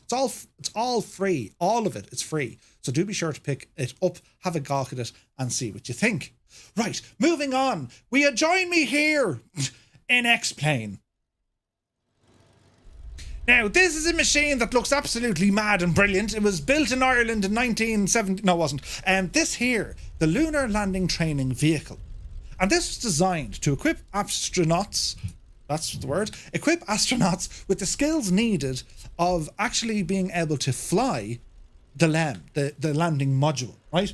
So, the Bell Aerosystems Lunar Landing Vehicle, nicknamed the Flying Bedstead, this thing was built on the 30th of October 1964. 3 of these aircraft were built. They're not spacecraft as such, they're aircraft, right? And we'll give you a bit of a read into it. They started off life as a research vehicle, now known as NASA's Armstrong Flight Research Center at Edwards Air Force Base, California, to study and analyze piloting techniques. The research vehicles were vertical takeoff vehicles that used a single jet engine mounted on a gimbal so that it always pointed vertically. It was adjusted to cancel 5 to 6 of the vehicle's weight, or 5/6 of the vehicle's weight, and the vehicle used hydrogen peroxide rockets, which could fairly accurately simulate the behavior of the lunar lander. Success of the 2 LLRVs led to the building of 3 lunar landing training vehicles, an improved version over the research vehicle for use by Apollo astronauts at the Manned Spacecraft Center in Houston, Texas. 1 LLRV and 2 LLTVs were destroyed in crashes, but the rocket ejection seat system safely recovered the pilot in all cases. Neil Armstrong flew one of these and had to eject. He had to bail out from one of these, right? So, what do we have here? We'll read down, right? They were built out of aluminium or aluminum alloy trusses. They were powered by a General Electric CF700 2V turbofan engine with 4,200 pounds of thrust mounted vertically on a gimbal. The engine lifted the vehicle to the test altitude and was then throttled back to support 5/6 of the vehicle's weight, simulating the reduced gravity of the moon. 2 hydrogen peroxide lift rockets with thrust that could be varied from 100 to 500 pounds handled the vehicle's rate of descent. How mad is this? So it was built by Bell Aerosystems and they cost 5.9 million back in the day, right? These weren't cheap. And well, you can see here, I'm pulling this information from Wikipedia. Always use a grain of salt. But here's Alan Shepard. Good man, Alan. There's Alan Shepard working on one. Isn't that mad, lads, isn't it? Right? If you have a look at this, test pilot Stuart Present ejects safely out of one that crashed or was about to crash. So I'm showing you that these things crash from the get-go because I'll probably crash, right? Anyway, high-level LLTV Flight Readiness Review Board was appointed in 1969 by Robert Gilruth. It consisted of him as the chairman, with the board members being Chris Kraft, head of mission operations George Lowe, and head of the Apollo program Max Fadjet. Anyway, let's move on. The Lunar Sim mode, and I want to talk about this because this add-on for X-Plane includes the Lunar Sim mode. There were 2 distinctive modes of flight. The basic mode was with the engine fixed, so it remained normal in respect of the body. In the gimbaled Lunar Sim mode, the free gimbal turbofan engine was allowed to swivel and was kept pointing downward to Earth's centre of mass regardless of the attitude. This allowed the vehicle to tilt at the far greater angles that would be typical of hovering and manoeuvring above the lunar surface. Despite its appearance, it was equipped with highly sophisticated array of early sensors, mainly a Doppler radar, and computational hardware. The systems had no specific name, but the effect it produced was called Lunar Sim mode. It was the highest degree of hardware-based simulation. It was not a system to unburden the pilot, as an autopilot does, nor was it meant to introduce any sort of safety or economy, right? So what we have here, this is an add-on, the Lunar Landing Training Module, and it's developed by a developer called NH Adrian, all right? He says here, thank you for purchasing my NASA LLTV recreation. I was always a big fan of space exploration and the space program, so I decided to recreate one of the most unique creatures that ever existed during the space program, which is the LLTV, right? I used historical documents and archives to determine expected system operations and flight behavior. Although only a few footage and pilot reviews are publicly available, I was able to use archive imagery to reproduce the cockpit as realistic as it can be. Enjoy this product and safe landings as always. Please take your time and read the user manual carefully first to get familiar with the details. Adrian. So that's the developer behind it. This is a pet project. It's available over on the Xplane.org store. It's priced at $19.99. It's a $20 add-on, and well, let's see what it does. The features. It's built for XP12, highly detailed geometry based on archive photos and documentation, accurate flight model tuned for XP12 features, accurate engine and systems modelling, realistic cockpit layout based on the archive imagery, real attitude rocket-based control system, a special lunar landing simulation flight mode implementation, full FMOD sounds, 4K high-resolution textures, custom particle systems, full PBR, X-Plane 12, rain effects, volumetric interior lights, and it's VR ready. That's the blurb. I did, QC Frank. It's great to see you. Your video was brilliant. So this is it here. Well, what did we get in X-Plane? So X-Plane, this isn't about a chat about the sim, right? So get me views right here. So let's have a look at this mad bit of crafting here. So these are the the hydrogen peroxide tanks. So when it comes to your weight and balance, not only do you have jet fuel for your jet engine, your General Electric, you also need to have your hydrogen peroxide, water, almost kind of nearly mixed. It's a liquid, right? But you can see from the craft, well, there's a couple of pretty cool things. There's great attention here with all the little pipes and all sorts of stuff. That's on a gimbal. You'll see that operate here now in a moment. You see where all the taps are, right? And the textures are actually very, very good on the aircraft itself. You see all the rivets, the bolts, nuts and crannies, all that sort of stuff, right? And then we have onto the cockpit area, which I thought was pretty cool as well, right? So we'll spin over here. So this is where the poor old devil had to sit, right? And number 952, this is the one that we saw. And this is the pilot seating position. It's quite unusual because, well, he's at the very front of it. So straight away you're looking at this going, really? Very hard to fly this considering you can't see what's behind you. However, in saying that, if you look at the, the landing legs, straight away you pop the lunar module on top of that. That's pretty much what we're looking at here. And remember, this was to train pilots how to actually fly that spacecraft.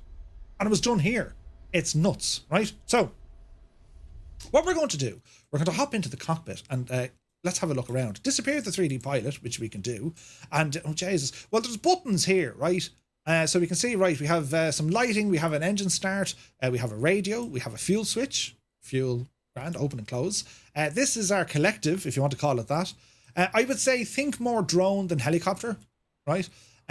Here we have our lunar sim switch. We have some battery and generator switches. We have some AC. We have a couple of switches on that side as well. Moving over here to the right side, if you look at this control stick, very similar to what you'd see in any of those Apollo missions or Apollo movies. Here we have electrical stuff, DC and AC. And then, of course, we have our avionics, which, again, they look pretty cool, don't they? That's an annunciator panel. That's our H20... What's the code on that? H2O2 total. All right, okay, times 2. Fair enough. Lift chamber pressure, helium pressure, is it? Or HE pressure, heat maybe? A timer, altitude, vertical velocity. So straight away, I'm like a goat looking at thunder. But so let's see what happens, right? It looks like a giant pencil. Right, so we're going to start it up and see what happens. I mean, what's the worst that could happen? So, instrument switch on, fuel on. There we go. Battery switches on. There's sounds. Hear the sounds? We can hear some sounds, right? ISO valve open. AC, turn these on. Beacon light. Instrument lights. Turn on the camera, radar, altitude, ignition switch on. And I think we're good just to hit the start button and let's see what happens. Are we ready, sports fans? I mean, what's the worst that could happen?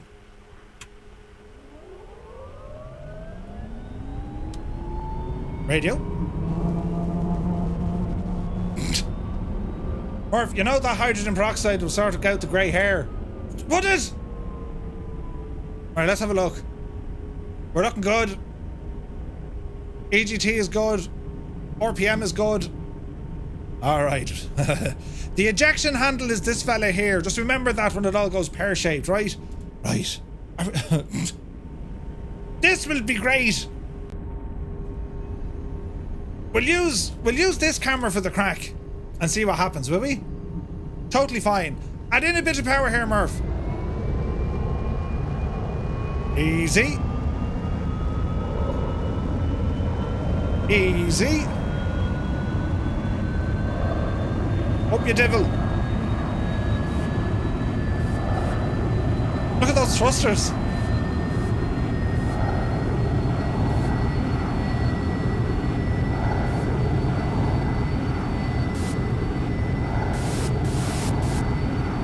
So when I move the joystick,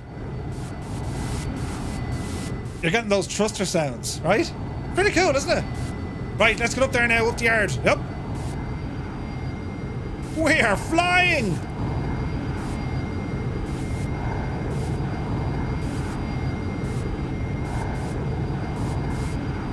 This is mad, Ted. Alright, easy now, easy, easy. Let's just bring it up and bring it back down again. Oh, Jesus. But don't hit the ground too hard, Murph. Easy. Ah! Oh, Jesus, we felt that. Houston! I didn't break it. They must have been built by Skoda. I mean, they're very strong, right? Very strong. Jesus, did you hear it? Right. Let's try it again, only in lunar mode. Simulating that we're, you know, on the moon, right? Are you ready now? We'll have a gawk at this. Let's see what happens, right? This is why we can't have nice things. Easy now. Can I get a refund? No, shag off. There's no refunds. Easy. Whoa, look at the thrusters.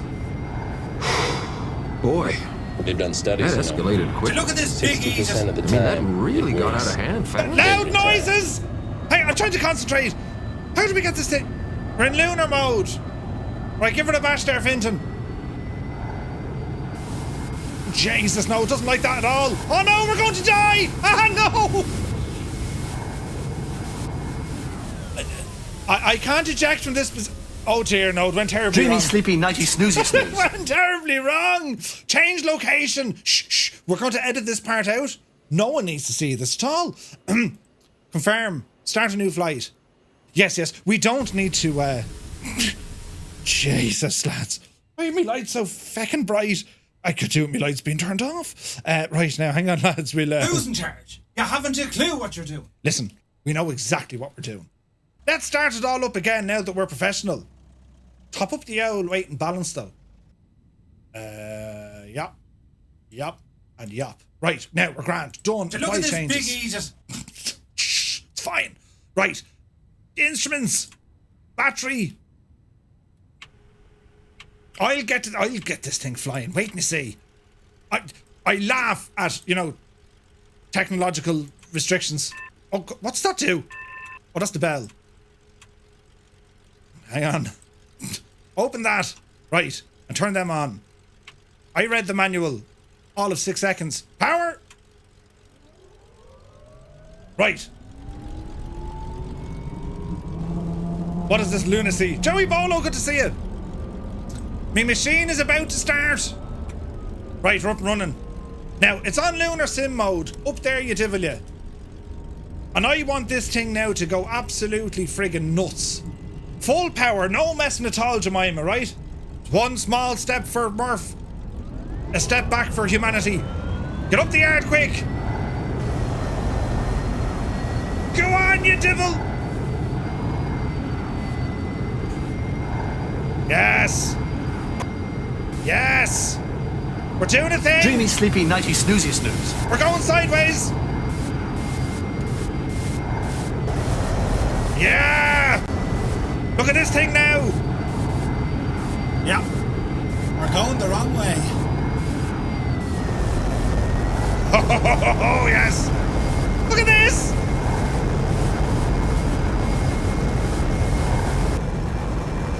Yes. Wendy, I can fly. Oh, jeez, we're going backwards. Hang on now, lads. This is brilliant. Oh, Jesus, where are we going? Put the nose down, man, will you? We're going to loop. Oh, balls. Ooh. Get the nose. Oh, Jesus. Shh, shh, shh, shh, shh. Now. I can't see a thing. Uh-oh. Look at that gimbal, look. Easy now. Easy now. There you go. Yes, that wasn't such a chore now, was it? Look at the detailing on it. Look at the gimbal. Look. The gimbal stays exactly where it's supposed to. That's mad. Alright, let's ease up now. Yes, yes, yes. Bring the time down a little bit. Ah, sure, that's only gorgeous, X-Plane. Oh, Jesus, we're going to die. Why is the gimbal... Oh, balls. Pull her up. Pull her up. Now, right. Holy crap. Right, okay, we're doing all right. It's evening time. Nice flight at the evening time. Murph is to visit Jesus. You'll never get to the moon in that. What are you talking about? It's an absolute devil to keep in the air. But what do you think if it lands? The challenge, it's like, no, you're not going to do a flight in this. It's all about the challenge and getting a feel for the handling, right?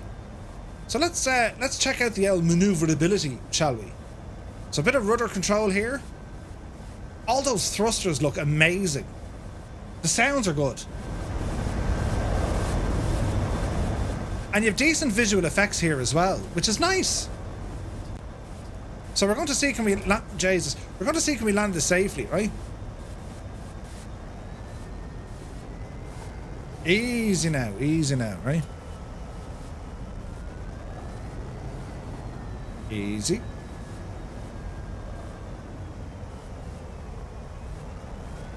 It's just mad looking. There's lovely details on it. Right, let's see, can we touch her down? Nice and easy now. Easy now. Don't make a complete and utter balls of it. Go on, you're nearly there. Easy. Easy. Go on. Yes! Houston, Tranquility Base here. I've just jabbed my toe. Right, brilliant. Like, we talk about mad things, and this is very X-Plane, isn't it? I mean, it's the weird and it's the wonderful all mixed in together, right? Left 5, down 1. Right! What was that? Let's add in a bit of power here again, right? Look at all these thrusters. And they're reacting to the input I have on the joystick and also the rudders. Right? How cool is that? So add in a bit of power. Easy. So like this thing flying, training astronauts. I mean, they had their work cut out, didn't they? I mean, they absolutely did. I just think this is class. It's so different. You know, as a flight simulator, to have this sort of stuff on it, I think it's really good. Like, what a great way to explore science, and, you know, if you're anyway interested in...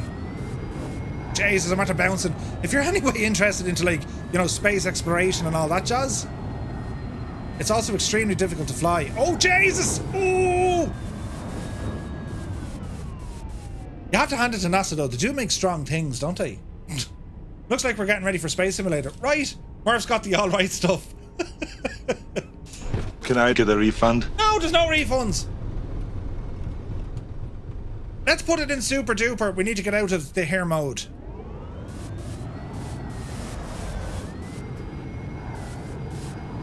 I mean, look at the thrust. Look at the climb rate. Why isn't that working? Now you're talking. You're up the yard. Yes. I mean, this thing can really move. There we go. I can see me house from here. Oh, Jesus, we're going on wrong. Hang on now. What's my altitude look? 2,500 feet. Yep. We're all going to end up in a mess. Put the nose down, will you? Put the nose down. There we go. Now, let's see what happens if we had to bail out. Eject, Murph, eject! Huh. Well, thank goodness for that. As we float safely under a deployed chute back down to the ground, we remember the challenges that faced the Apollo pilots and the risks that they took to do great things for us. What do you think of it? It is something mad, isn't it? I mean, that's what I like about it. It is absolutely mad. It's available now. It's over on the org store. It's the LLTV, and it was released by NH Adrian. I think it's really cool, lads. It's just something mad, weird, and wonderful. And I will tell you, right, trying to fly this thing, trying to fly it correctly, take off, landing, then you want to go exploring. Can you move it? Can you move the thing around? it does give you that feeling of what it would actually have been like, not only flying that aircraft, but what it must have been like controlling the spacecraft on the moon. It has this lunar mode. It was a simulator. This is a simulation of a simulator. It's pretty cool, right? Anyway, it is a lot of fun, and it's the sort of thing you're going to jump back into, I think, to master it. I just think it's mad. Do you know? So there we have it for X-Plane. Pretty. So we're going to boot up Microsoft Flight Sim here in the background. And let me see here now. We have a bit of Diddly Idle to play because, well, next up, we're going to be inviting Seb from Cockspur development team onto the chat because we're going to be checking out oh, wait, hang on. Wait, pause. Quit that. Shh. I need to do a thing. As we float down to the ground here, I need to download the latest beta. So bear with me now for the moment and I'll find that. Let's see here now. Have you guys been flying in the PH100, the brand new release by Cockspur? Have you been having fun with it? Now let's see. Seb, where's the button for the thing? It's in here. Look. Yes. Seb is gassed because he keeps putting out updates left, right, and center. Where's the update now, Seb? Did you do one today? I think you did. Let's have a look. Let's have a look. Let's have a look. Let's have a look. So you have been flying it? Nice. Now you want to see Apollo 13? What's your favorite space movie? Of all the movies about space, what's your favorite? I'd love to know. I'll tell you mine now in a second. Your favorite space, and like not necessarily sci-fi, like actual space movies, something on NASA or whatever, yeah? Right, I need to download this file here. Download. Right, she's downloading there in the background as we safely float back to the ground. Interstellar, great movie. A Space Odyssey, really good. Spaceballs. Spaceballs is the only correct answer, right? Did you start one sim with the other running? Or fishing the other? Pretty much. Apollo 13, really good. Oblivion. I think I've seen that. Right, so let's have a look here now. Okay, explain. Thanks for that. We should close. The Right Stuff. Apollo 13, great movies, yes. Toss between Apollo 13 and Interstellar. The Martian is also good. The Martian is very good. I really like The Martian. I thought it was brilliant. Right now, buttons. We're going to press some buttons. We're going to go into here, into there, stream only. We have the Cockspur. We're going to delete that temporarily. And we're going to drag in the new one. And it's in downloads. And we're going to press this button. There should be. And we're going to drop you in where we need you. Excellent. Right, so from here, I'm going to turn on the gadget that is my MSFS add-ons linker. I use add-ons linker the whole time. And it works really, really well. Matt Damon on Mars. Can't remember the name of the film. The Martian. Has anyone seen the new Netflix one, Million Miles? I don't think so. The Schwartz is strong with this one, right? Armageddon. Oh, that was pretty good as well. Do you like Prometheus? I don't make that ack noise. Gravity was good. The Martian is very good. Apollo 13 is definitely up there. There was also a really good movie. I think it was made for TV called, it was Apollo 11. It was really, really good. Tom Hanks, would you believe it? Tom Hanks and Steven Spielberg. It was more Tom Hanks. But they had a TV series running for quite some time called From the Earth to the Moon. It was kind of like a Band of Brothers sort of box set thing. I don't know if any of you guys seen it. I thought it was very good. Right now, so we're just going to get ourselves configured here. Refresh. We'll turn on the old Cockspur aircraft and go. And we'll delve into the sim now and get ourselves up and running. So we're going to check out, you've seen it, the Phenom 100, but we're hopefully going to have Seb here with us now. I better go over and say hello to Seb. Where are you, Seb? He's over here somewhere. Now, let's have a look. We'll give him the international greeting of, how are you? Now, he says he's offline. How are you? Let's see what happens, right? If Seb isn't about, it's okay. We're still going to have a look at this aircraft. And if not, we'll jump on with Seb the next day. We're going to be flying this aircraft this coming Friday for a group flight in Florida, right?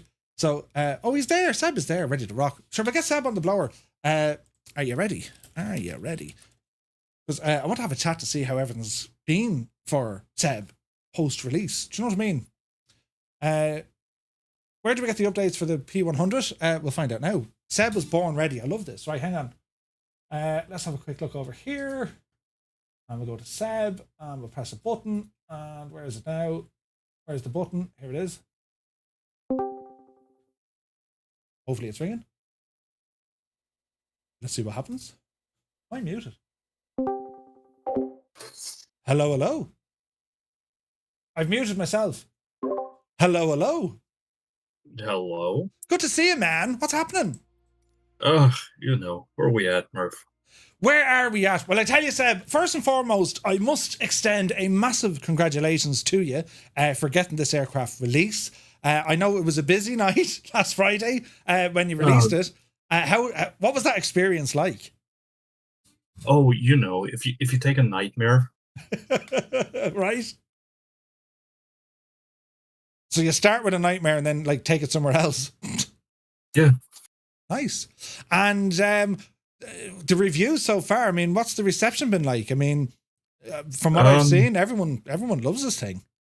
Yeah. I mean, the feedback we're getting is very much like, yeah, it's I'm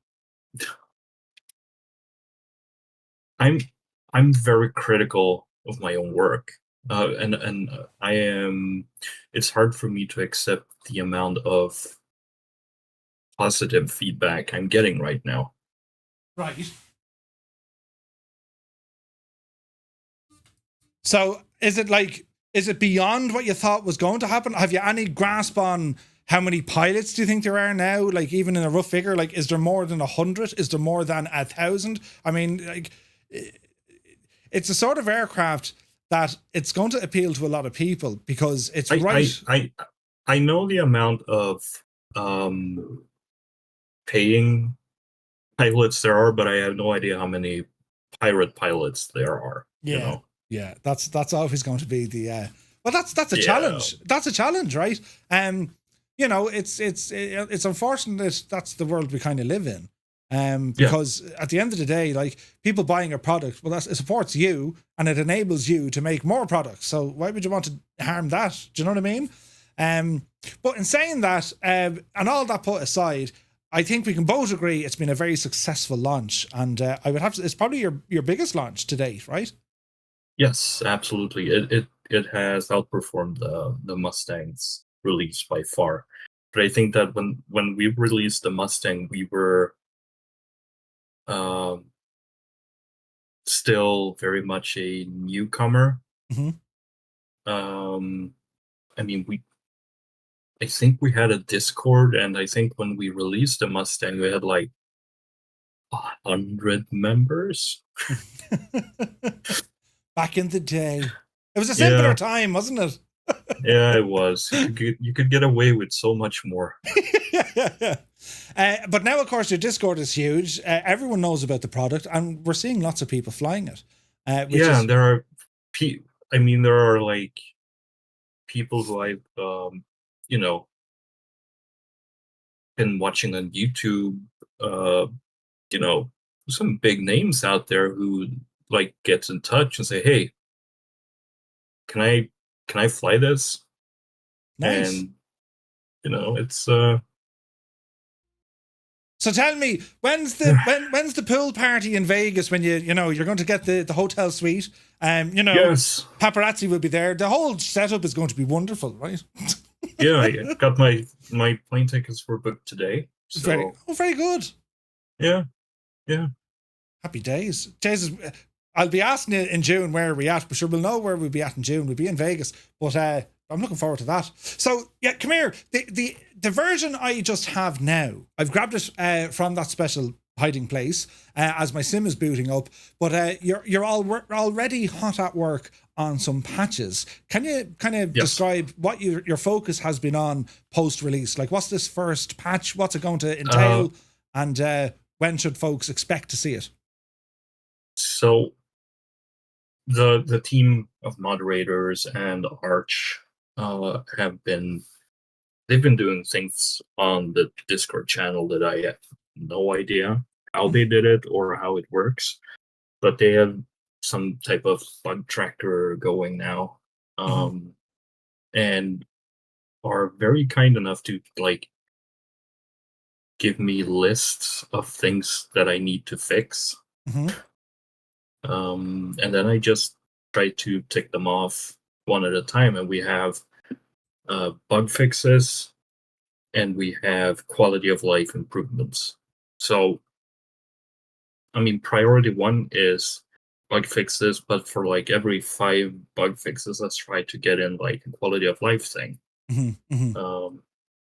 Like the takeoff config test button was a thing that someone asked for, and that was something I didn't think was. It wasn't something that was critical, but then I was like, maybe if I code it this way, it could work. And then it started spinning, and I just had to try it and manage to get it working. So I love that, and that's based on kind of user feedback, right? Just saying, "Hey, can we get this?" And you're like, "Okay," do you know? Like that's, I love that, man. I love that. Okay, so what about features? Like, have folks been saying, "Oh, I'd love if you could do some additional features," not necessarily when it comes to engines or otherwise, or the flight model. Many things that people have been asking for is like, hey, can you do like the EV version with the G3000, or can you do the E version, I think it is, with the spoilers and stuff like that? And I'm like, nope, we're not doing that. We have chosen the Generation 1 2007 2008 variant, and that is what we're sticking with. We won't do any other variants. We want to do one variant, and we want to do it well. So we have really like focused on this variant. Which is fair enough. I mean, you've put so much time and effort into this. I mean, this is the one, if there's going to be improvements or enhancements, well, this is the one you want to see it with, you know? Yeah. Oh, I get that, man. I get that. And again, so when it comes to the patch, like, are we talking days, weeks, months? Right now we are doing our tests for marketplace release. And if I were to update this now, then we would have to start that marketplace testing over again. So I want to get it out on the marketplace, because releasing an update on marketplace is quicker than the initial package. Okay. So I'm just going to continue working on the patch and really try to get as much as possible in there during the time it takes for this to get out on the marketplace. But like I said, the package is with Microsoft. It is in the testing stage for both PC and Xbox. So we're just waiting on that to finish. And as soon as that's finished, I will push the patch out. The first one. Okay, so which is good. So we know it's coming out. We know it's slated for Xbox. So the fact that Microsoft have it, it's a waiting game. We're just waiting on them now to come around and say, yeah, "Oh yeah." I mean, it's totally out of our control. I would love to have put the patch out now, but as you know, like patches and marketplace is already, one step behind everything else. So if we were to put a patch out now when we don't even have the initial release finished for marketplace, we would be 2 steps behind, and that is something I really want to avoid. Okay, cool. Now, when it comes to the changelog for this current build that you're working on, I'm sure there's going to be a few other bits and pieces added in. But you've worked on, you've mentioned about the takeoff kind of parameters. V speeds are going to be there. You also have some new cameras added in, brand new cameras. Was that a full restart from the ground up? No, that was Belgiold, actually, Drew, who we all know. He has done camera work for a lot of developers, and he asked like, "Hey, can I do some cameras for you because I don't like the ones you have?" And I was like, "Yeah, please do." They're very pretty, and they're anywhere from the showcase cameras and also the default ones, aren't they? Yeah, and also he is an I think he's like a 100% VR flying, so he also made brand new VR cameras for it. Nice. That's pretty cool. That's pretty cool. Yeah. Right. Okay. And then you've also done some other things because you're working with the autopilot, dynamic increments to the autopilot. That's a new thing you've added in. Yes, that's been added in. So it's no more like, so if you hold the altitude knob, it will go to 1,000 instead of just being 100. After a while, it will go to 1,000 increments instead, dynamically.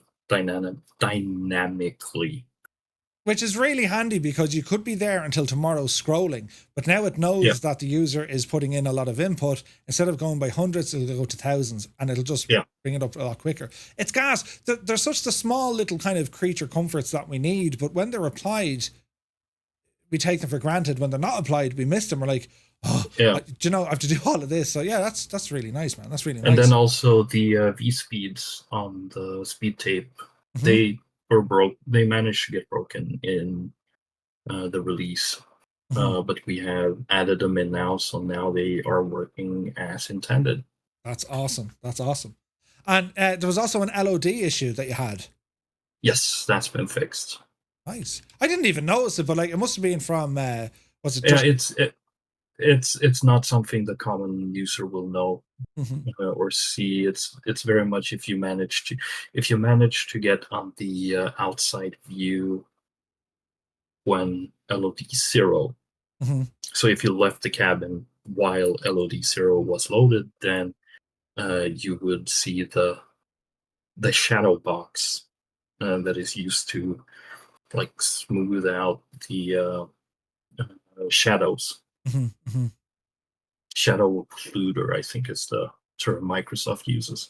And are these kind of learning curves for you as well? I mean, like when you build things, something's liable to break. Of course it is, but like, you know, when you see, oh wait, hang on, I can fix that. Like, is that something new to you? Because I mean, you managed to figure out some of the stuff. Yeah, but right, I have a tester team of 25. I want to say 25.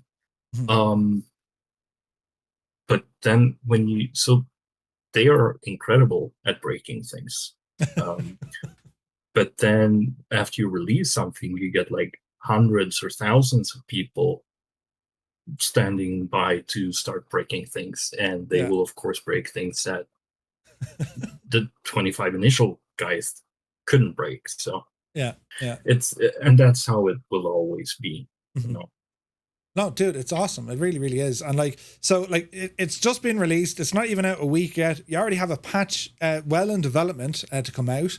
In terms of the future for this aircraft, I mean, you've been working on this for quite some time. And when we last spoke to you, you were like, you're so excited. You just can't wait to release it so folks can fly it. Is this something like, do you get time to go flying? Do you get to hop on this and do a bit of a flight? Or are you just like, right, I'll fix it and now I'm moving on to something else? No, I fly it. I mean, the airplanes I make for my Microsoft Flight Simulator are the aircrafts that I want in Microsoft Flight Simulator. Yeah. But I mean, I also fly other people's stuff. I mean, I love the Just Flight PA-28s or the WB Sim 172. Or the Vision Jet, which I is my, like, you know, go-to little thing because I only need a joystick for it. I'd only put up all my peripherals for that one. Yeah. And I mean, I'm standing ready to get my hands on the RJ series from Just Flight, which is my absolute most favorite tube-liner out there. So nice. So you've plenty of time for simming then as well, which is good, man. I mean, you need it. Yeah, and my backlog of aircrafts that I have bought and installed is quite large. I can imagine. But yeah, usually during the most intense, I would say the last 2 months of development, I only do test flights with whatever I'm building. Mm. After release, um, usually like the first week, I always work on the hot fix. I want to, because when it's fresh, then um, people are more vocal and will give me more feedback. So I want to take that in while it's fresh and get the most critical things taken care of. But when the first patch is out, I will, I will, I will, I will take it. I will be calm, and I will probably do something other than developing for a while. Yeah. Well, you need to, man. Give yourself a little break, Yeah. right? Yeah. Although you say that now, but you'll find something and you're like, oh, I really like that. I might build that. Because as you mentioned, apart from like the backlog of other aircraft that you like to fly, you have a serious catalogue of other aircraft in development as well. Yeah. Do you know? Yeah. You kind of had the next 20 years kind of planned out, haven't you? I mean, we did sit down and sort of like, cleared some things away that we just had to cancel because reasons. So yeah, like the G650, that one's canceled. And the reasons are out of my control. That's, it is what it is. I know a lot of people are disappointed in that, but it's totally out of our control. There's nothing we can do about that. And then some things are put on hold until flights in 2024. That's a question I have to ask you, right? From a developer's point of view, is it difficult for you now to be pushing releases on 2020, knowing that 24 is just around the corner? Like, do you see that as being a potential hit on sales? Keep developing aircraft here, or should you be focusing now on the next iteration?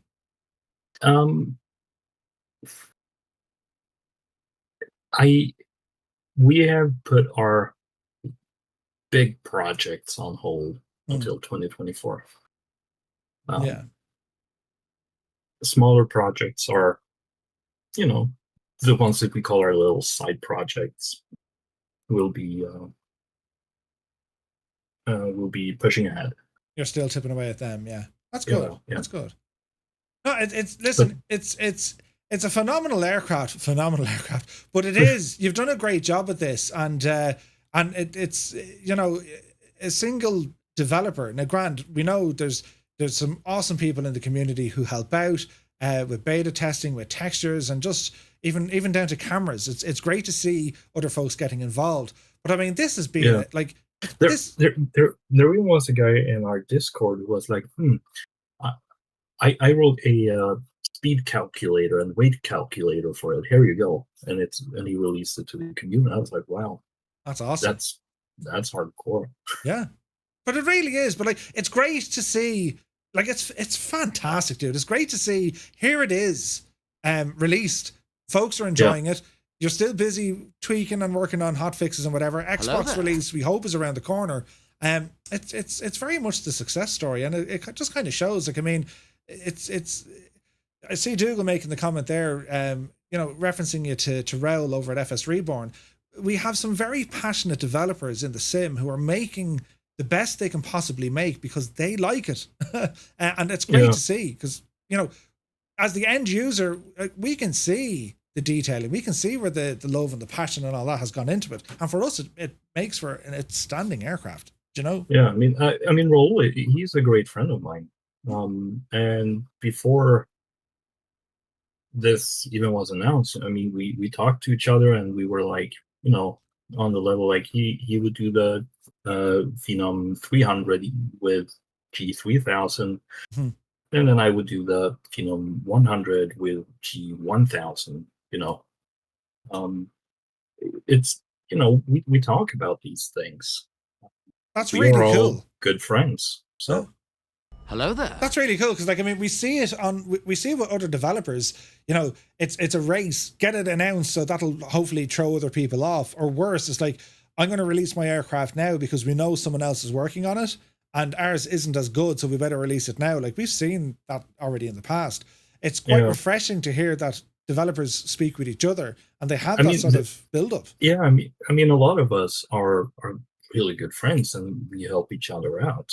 I mean, God knows how many developers I ask for help on this one. Like, this code here, I can't get it to work, and I just put it out there. And I got help from FlySimware. They were like, "Oh, try this one," and Roll-Ups helped me with some things, and Lionheart has jumped in on it, and it's. I love that. That's amazing.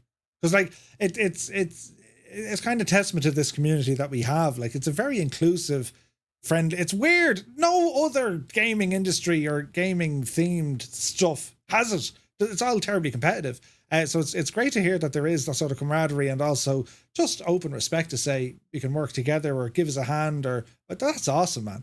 And as I said, like, we're the winners at the end of the day. The end user, we're like, yes, we have something that's just really, really cool. So it's kind of short and sweet and to the point, but the Phenom is now released. We had a preview of this 2 weeks ago, and like, even from what I got to show off 2 weeks ago to now, it's there's a lot more functions with the aircraft. It's highly optimized as well. And yeah, I think like a lot of it happened during the last week. Because I with the optimizations, the frame rate is absolutely incredible with this thing, considering that there's quite a bit going on. Yeah, Drew told me as well that the VR performance in this was absolutely incredible. I haven't had a chance to try it out yet, but I haven't heard anyone having any type of performance issues with this one. We have people who are and who have been testing it on GTX 1000 series cards, for example, without any trouble at all. So yeah, if you can run Flight Simulator, then you should be able to run this one without any issues at all. It's absolutely deadly. Yeah, and that was my main goal. I don't want to exclude anyone. That is why I always as well focus on Xbox. I want all my aircrafts needs to be on Xbox because I don't want to leave anyone out. I've also had a request from a lot of Xbox users because there is a livery made by Whiskey Throttle for the Phenom, Millennium Phenom, the like sci-fi livery. It's a really cool one. November 100 Foxtrot Zulu, I think it is. Okay. And so I talked to Whiskey Throttle, and we have agreed that that livery will be included with the defaults for the Xbox release. Nice. Just so that they can get that livery as well. I love it. I see there's a question there just about the tail number. That it's a custom tail number, so you have dynamic tail numbers, which is always great. Yeah, all the liveries have dynamic registration. That's awesome. I see Arch was saying, like, the last time we showed this off, there was an average of 6 test builds a day leading up to the release. So you were flat out. You probably didn't sleep at all. But not much, no. It's pretty cool. Question coming in from B. Carlo saying, Seb, is there anything a developer can do to prevent or limit someone from pirating your creation? But there is, but a lot of people don't like how it's done because it involves putting in kind of spyware. It used to be Microsoft encrypts all the files and puts the most critical files into archives that are encrypted. However, a couple of months ago that was broken, so that is no longer uh, viable anymore. I think that the sad truth is that we can't get away from it, and all we can do is pray that enough people are honest and actually purchase the products. Mhm. I mean, I try to keep the price of my products as low as possible, as to not. I don't want to empty anyone's wallet. Sure. So, I mean, this is the most expensive product I put out there, and it's $26.99, and that's the range I try to keep it at, because I don't want anyone to feel that they have to resort to piracy just to get my products. Mhm. So Oh, that's my philosophy. Yeah, makes a lot of sense, dude. Makes a lot of sense. Well, listen, Seb, it's been an absolute journey and a half from when you first showcased this and the time in which you kind of made it public to where we are now. It's fully released. It's absolutely brilliant, man. And well, hats off to you, to all your beta testers, and to everyone else who's assisted you in doing this. I mean, it's one of those. It's definitely a defining moment for Cockspur development team for actually getting this aircraft, this standard of aircraft. When you look at it, it's not all too long ago that you released your very first add-on for the sim. So this is huge, and it absolutely kind of slingshots you in the right direction. You know, for the new sim and definitely down the line. And it's incredible, man. Right, granted, now, can you build this? Listen, I think you should build that, because this is so good. You're just going to get that now. It's like, no, you really did a good job. Can you do one of these now? You know what I mean? But dude, it's awesome, and I'm really looking forward to having this on our group flight this coming Friday. And for the Xbox pilots, can't wait for them to be able to fly this too, because it's like. It's the sort of aircraft that slap bam between your GA and your airliners. I mean, it's the very light jet category that has enough oomph in it, incredible range, and everything here is working quite well. It's a really solid add-on, and you've done a great job of this, dude. So a very heartfelt congratulations. It feels like it's definitely a step up from the Mustang in terms of functionality and stuff like that. And there are things. Like I said, there are things in this one that I wanted to have in the Mustang, but it was out of my league back then. Now I have the ability to do all those things, so I will go back to the Mustang in the coming months and upgrade it to essentially version 2. Dude, can't wait. Imagine what it's going to be like in a year's time or in 2 years' time. We'd be saying, oh, yeah, do you remember that? Do you know what I mean? But fantastic stuff. So, no, dude, it's awesome. You've done incredible work here. It's a beautiful airplane. The price is great. It flies great. And, well, it is available now for the sim. And that's great news. There'll be definitely party mode will be activated once this is out on Xbox as well. Because, yeah, people are going to really enjoy it. Hopefully really soon. It won't be tomorrow. I can say that it won't be tomorrow, but soon. Soon. Do you have to change anything for it to be compatible with Xbox, or is it just a case? I don't know yet. I don't know yet. It's still in testing. So when the process is like this, I send it to Microsoft. They ingest it into Marketplace. They do a quick internal test. To make sure it actually loads in the sim, basically. Yeah. After that, they send it to me on Xbox and on PC, and I can essentially purchase it from the Marketplace. No one else can see it there, but I can see it. Download it from the Marketplace on both PC and Xbox, and then I can start testing everything and go through everything, and then I will sign it off for release. That's the process. Which is a relatively new process, I think only about 3 months ago, right? So it used to be that Microsoft did everything, and then they would essentially give us like a test report and say, these are the issues we found, and then you would have to release it anyway. We Yeah. know about those bugs, so Yeah. something like that. But now it's very much up to you to do all the testing and make sure everything works. Nice. Well, listen, let's hope it's not much when they do kick it back to you. And I just want to say congratulations. It's friggin' awesome. It's brilliant. And looking forward to your next one. It's going to be epic. Thank you very much. Sweet. Right. We'll probably catch you on Friday. We're all going flying. We're flying out to the Embraer factory out of Florida. So, like, who knows? Yeah. You might be around. I mean, I'll be around. You know that. Sure, where else would we be at? Do you know? Yeah. Brilliant. All right, Seb, listen, dude, thank you so much indeed for joining us, and we'll chat to you soon. Yeah. See ya. Bye. All right, so huge congratulations to Seb from Cockspur. What do you guys think of it? Have you flown it yet? It's that good. It is that good. And as I said, we have a group flight coming up at this coming Friday. So do be sure to check Hello it there. out. All pilots are welcome. Hey, D Jing is here. Good to see you, D Jing. So yeah, if you want to go flying with us this coming Friday, we're doing a flight in the States. We're going to be taking off out of we're over in Florida, neck of the woods. The details are over on Discord. Now, check out this machine, the Bristol 188. And you might be saying, what? I'll tell you all about it now in a second, right?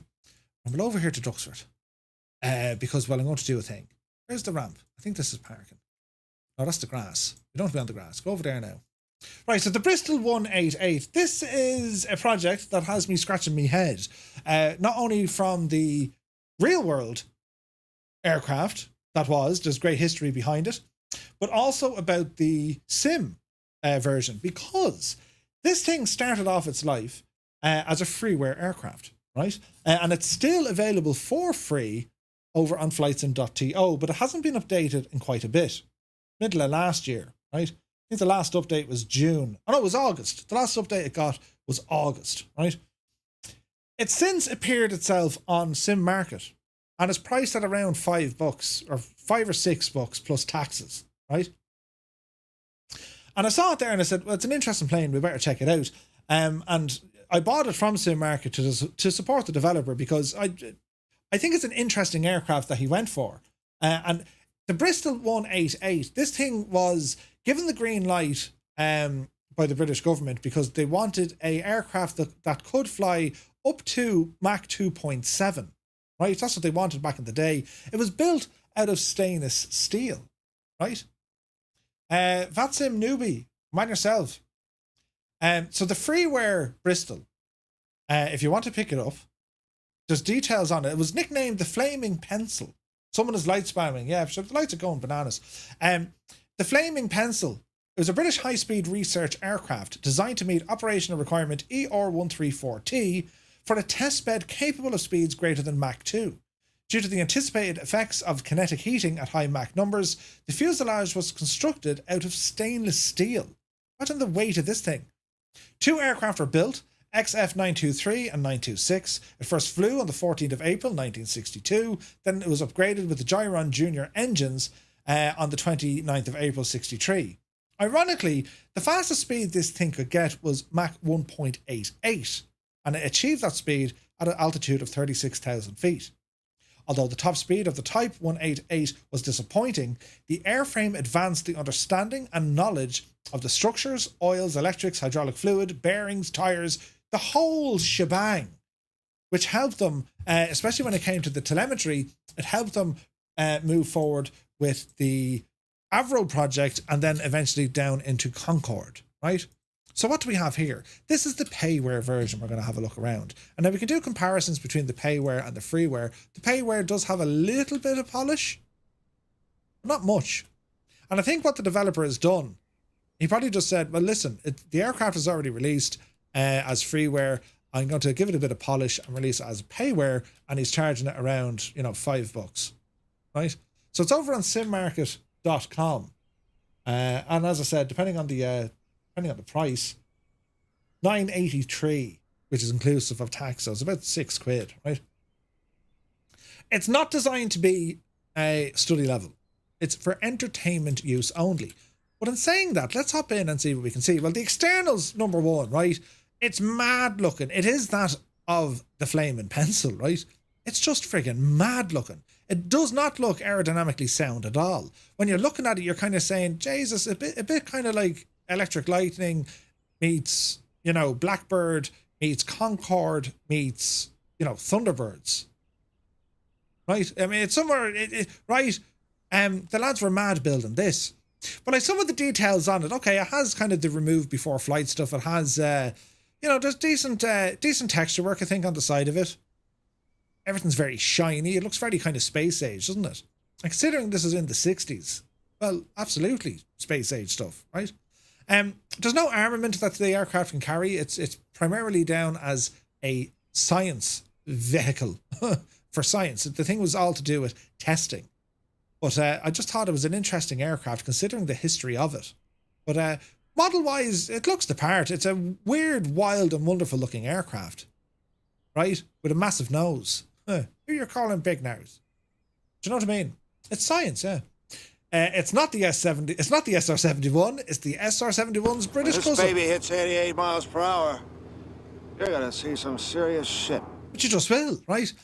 So what we're going to do, we're going to hop in, give it a start, and take it out for a quick blast off here out of Duxford, just to show you what the developer has managed to do here. And as I said, it's a very interesting machine. Now, a couple of things before we go. They do have custom cameras set up. That's, for me, that's always the start of, yeah, okay, there's a bit of thought gone into this, right? Bit of thought. So let's have a look here now. Press some buttons here, Murph. Right.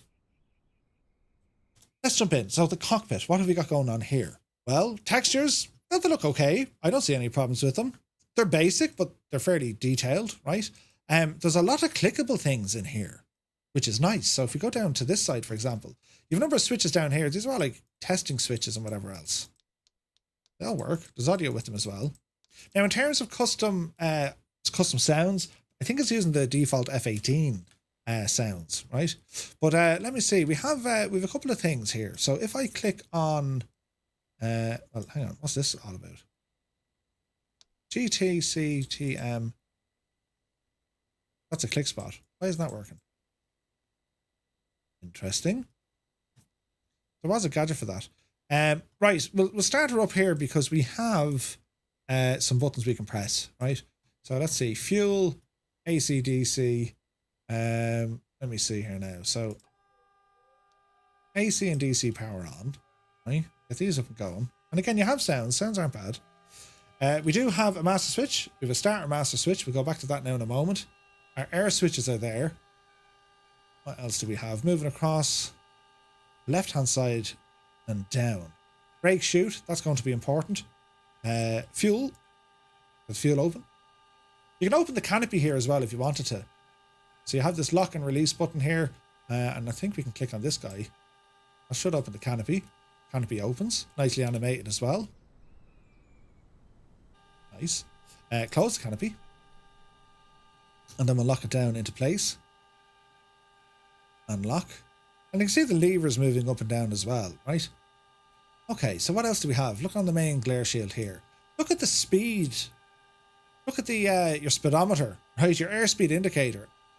It's mad, the dials in this thing. Artificial horizon, altitude, engine RPMs on both sides, pressure, thrust, vertical speed. There's a fair bit of stuff here, right? Now, what's this now? Anti-skid. Yeah, that'll want to be on for the gear. IFF, don't worry about that for the moment. VHF, that's all okay. So we'll come back down here to the engines for the moment. So we can see where the starters are. Air 1 and Air 2. Turbo generator. Okay. That's to do with air. Temperature control. What do we have here now? The mags master. Inverter comes on. Fuel pumps, they can all be turned on. You can see that's an annunciator panel. That's what we're looking at here. Oxygen can be turned on. Oxygen light is moving. Inverters are working. Flight or ground is on ground. Hydraulics, they're already turned on.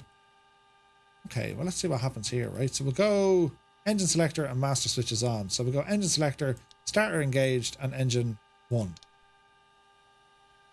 And we should have spinach. And they're using the default sounds, right? A little too green when compared to real life photos. I think so, just a little bit.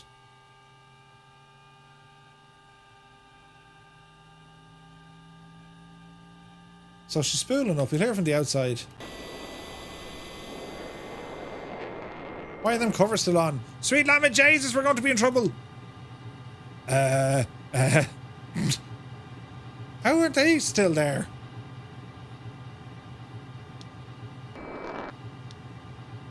Right now. Hang on, lads, we can't have that. Power rack AC supplies, yes. Yes. Air switches are on. They're on. They're all on. Get them on. Just get everything on. What else do we need to turn on? Let's have a quick look. There we go.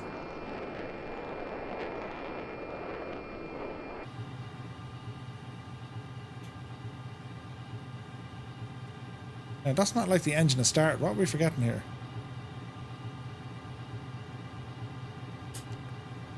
Engine 1. Here we go. So that'll spool up now. Actually looks nice, doesn't it?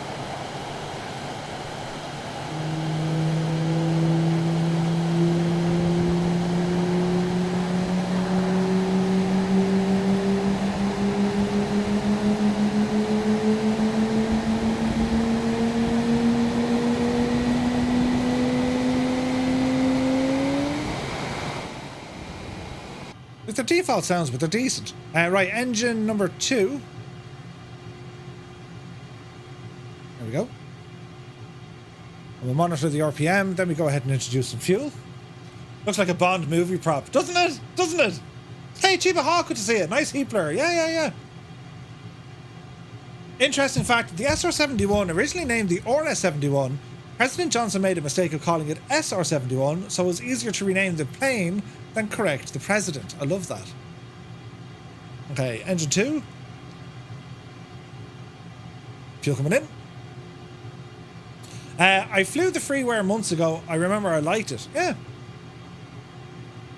So let me see. Flutter on. IFF is on. Mode.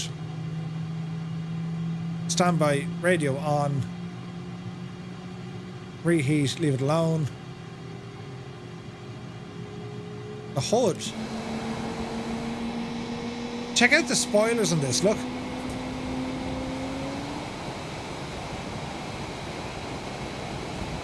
They're mad looking. Okay, so starter is up. Close it off. I don't know what that does.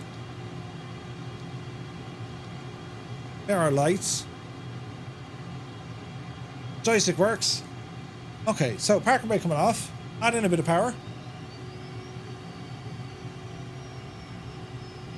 Now, control surfaces and animations. Well, aileron, elevator, rudder, flaps. There's the flaps going down. Jeez, look at the size of them. Okay. So we're just going to try and take off. The aircraft, unfortunately, was an unmitigated disaster. It failed in its mission. The Bristol Aircraft Manufacturing Company went bust because of this. And as I said, only 2 of them were built. There is one of them now on display. The only surviving aircraft is on display down at RAF Cockspur, I think. Aussie Mandy, it's good to see you. The experimental ones are always really fun, says Big Al's. Yeah, like they're different. Spoilers, why not Zoidberg? Look, it's interesting stuff to see, and like there's history in this. That's why I like it. You know what I mean? Back in the 1960s, this thing would have been top secret. It was first shown at an air show. But is it Roman? Right, let's have a look here, right? So, start putting power in. 80%. 90%. 100%. Brakes off.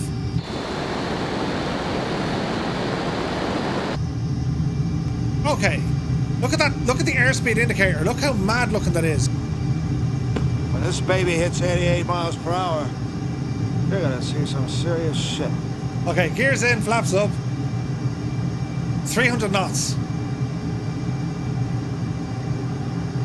400 knots.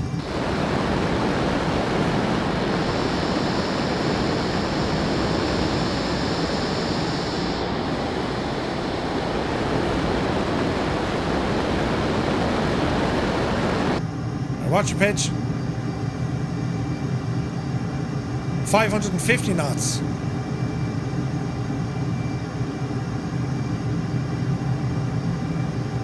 Let's focus on the trim here for the moment.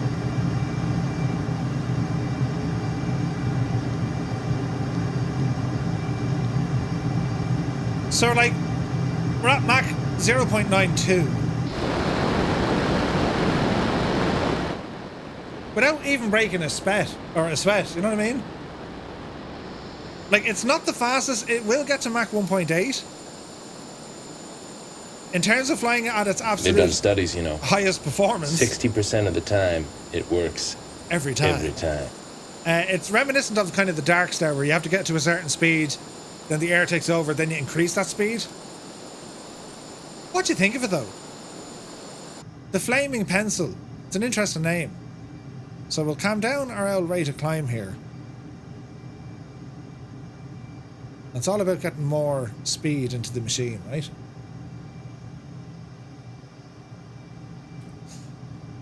They've just realised in real life that for hypersonic flight, the best wing configuration is a single oblique wing at 50 degrees. Yeah.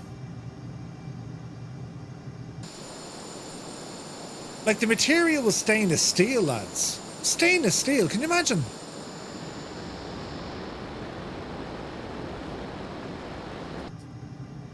Now we should be able to break the old sound barrier with this. We hope. Am I right thinking that the Irish invented the 188? They did, Muse. Very good. Top of the class.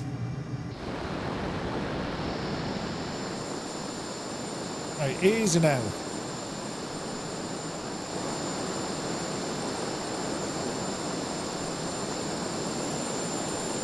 We haven't got there just yet. Just under Mach 1. Now there's nozzles here we need to turn on. How do we do that now?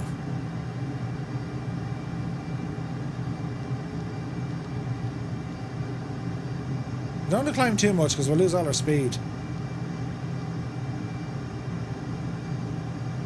Easy.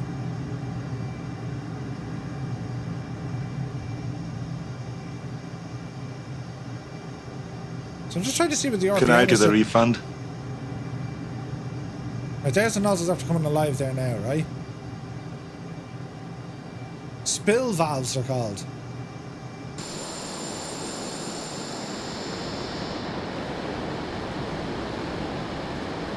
So get the brakes out, slow it right down. Let's have a look at the gear animation, right?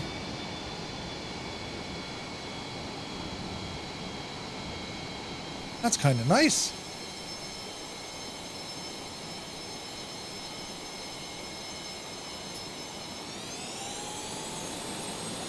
So here's the thing.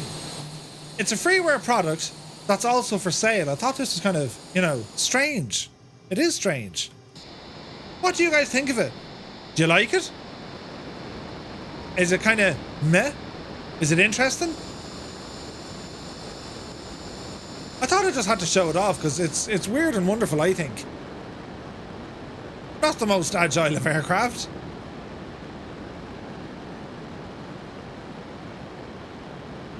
It has visual effects. That's nice.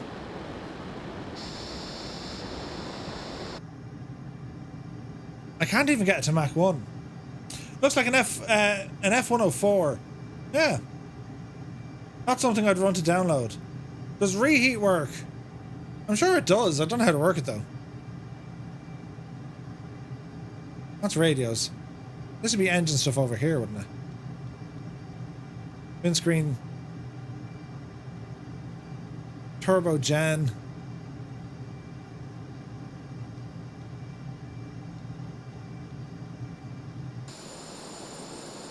Haven't a clue. It's on the left panel. Okay, 1 second. Okay, left panel. Anti-G. There is a brake parachute.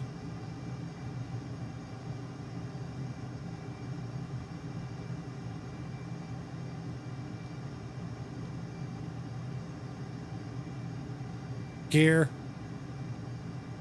Hello there. Near the canopy lock. Oh, reheat. Oh no, there's the ground! So tonight we've crashed an aircraft from NASA and from the British. Say nothing, lads. No one needs to see this part, right? Wait now, Jesus. Get the gear out there while we're still trundling along. What are you talking about? It was totally fine. So look at this big ease of... Yeah, right, I know I am, but sure, listen, someone else has to be. There's a hole in the ground, yeah. Right, now we're alive. Ah, sure, this is only brilliant.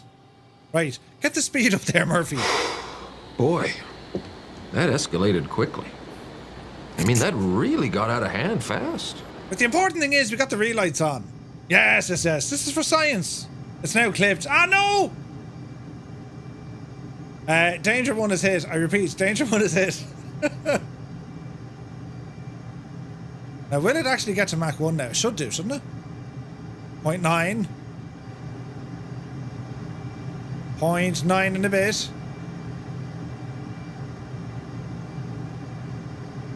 When this baby hits 88 miles per hour, you're gonna see some serious shit. She just doesn't want to do anything. It just doesn't want to get to that speed. But again, it was at 36,000 feet it achieved Mach 1.8. And the idea was, this thing was supposed to sustain supersonic flight. It couldn't. It just wasn't able to do it. So yes, they built an aircraft that could fly, but it couldn't do... you need to be higher, yeah. It's like, fair play to the developer. It's accurate so far as it failed. Do you know? But anyway, it's a freeware aircraft that's also payware. I haven't seen that before. Dreamy, sleepy, nighty, snoozy, snooze. I don't know what the differences are between them. So, if you want to give it a shot, as I said, it's over on flightsim.to. Or if this is right in your wheelhouse and you're saying, yeah, I definitely want to mess in this thing, well, it's cheap and cheerful. It's $5 or $6. And I think, you know, shout out to the developer because it's an interesting airplane. Look at the state of it. It has character. I like character, right? Anyway, moving on. We have one last aircraft to have a look at. And this one here was designed by R.J. Mitchell. R.J. Mitchell, and it is that... Why are they in a hoop? It was that of the Supermarine S.5. And we'll have a look at this. This aircraft we're looking at now, this is completely freeware. As I'm trying to clean my monitor. This is a completely freeware, right? Get that closed up here now for a second. Right, jump in here now, and we're... Jesus, I'm after closing something I shouldn't have. Good man, Murphy, you just close your chat, because you're a muppet. It's alright, lads, I am a muppet. It's totally fine. Right, what are we going for? Supermarine. Super. There we go. So, the S5 seaplane, or the S5X, which is fictional, they had it down as a tricycle landing gear, right? There's my chat back now. This is brilliant. So we're going to start out over here. And a couple of liveries, you know, the Schneider trophy. Let's go with that.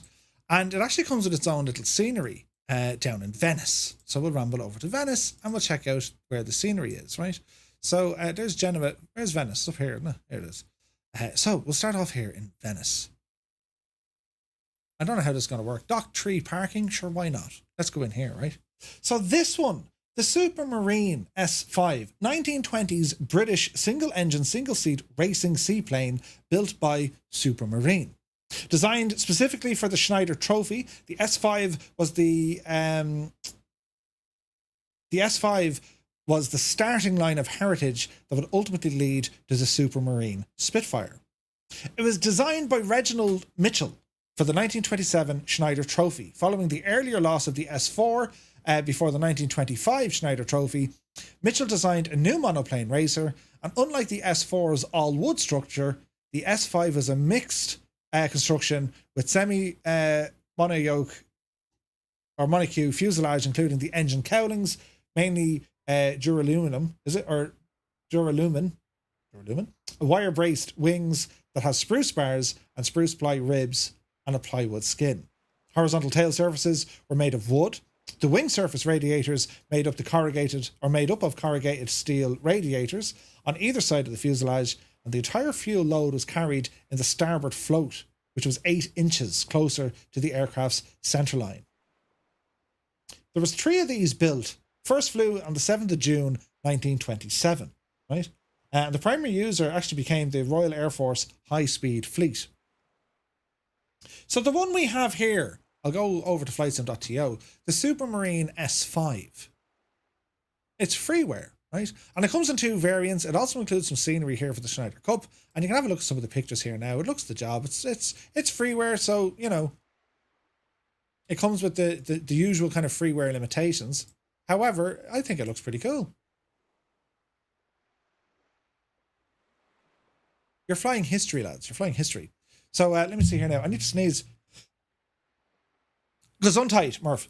So the British monoplane built to compete for the Schneider Trophy. So the package contains the S5. You'll only be able to start from a seaplane base for an air start. 3 historical liveries have been included. And then you have the S5X, a fictional wheelbase version. It's a what if. What if they ever did this, right? Vintage recreation. This package is presenting the aircraft and race course as it would have been in 1927. This is why this aircraft has no electrical systems, radios, or modern instruments, or really anything that would make flying easier. This is not perfectly historically accurate, just as close as I can get with the limited information. I hope it feels somewhat immersive and can relate to what the aircraft was like at the time. So, SAL 1800. Good job, SAL. Let's jump in, shall we? So, is my engine on or off? Engine's off. Right, grand. Turn her up there now. So the visuals, well, we saw it there from the pictures. It's not bad, lads, is it? I mean, it is what it is, but I mean, it's accurate so far as, well, that's what this Supermarine looked like. Do you know what I mean? And like, it was built as a racer. So it was built for speed, power, endurance, you name it. And the livery, and even look at the pilot's seating position. Now, you know, the keen eye, you'd be looking at, and I don't mean keen eye, as in keen. You're going to look at the fuselage or the profile of this aircraft and you're going to say, can you see a Spitfire somewhere in that? Can you? Can you see kind of the heritage? Low wing design. Elliptical wing. Like, as I said, this thing started the entire evolution of the Spitty. A couple of custom camera views. Yeah, we'll go with them. Right, so let's jump into the cockpit and see what we're looking at. Well, it's very basic. Some basic information we have here from our instruments. We have a radiator temperature, airspeed, RPM for the engine, oil pressure, oil temperature. Very good. Coming down to this side, we have a little chrono. That's your watch, which works. Anyone know what this is on the right hand side? I'll give you a clue. You punched holes in them. A way of tracking your laps, perhaps. How many laps you've done.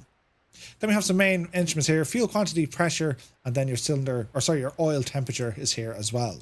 Looking at the moving parts, we have a throttle. Pretty good. We don't have a prop. We do have rudders. See the way the cables are all moving together? And then you have a trim.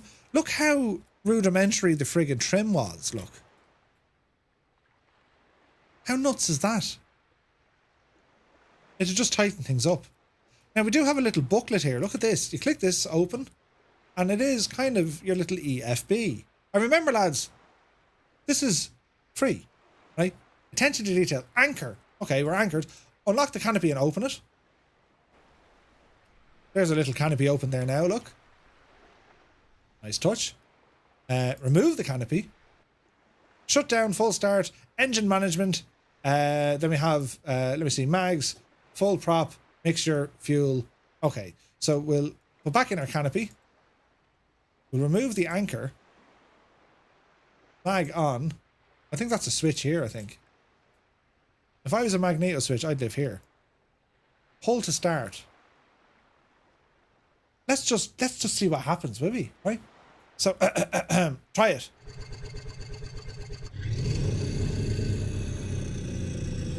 Oh yes, it's alive.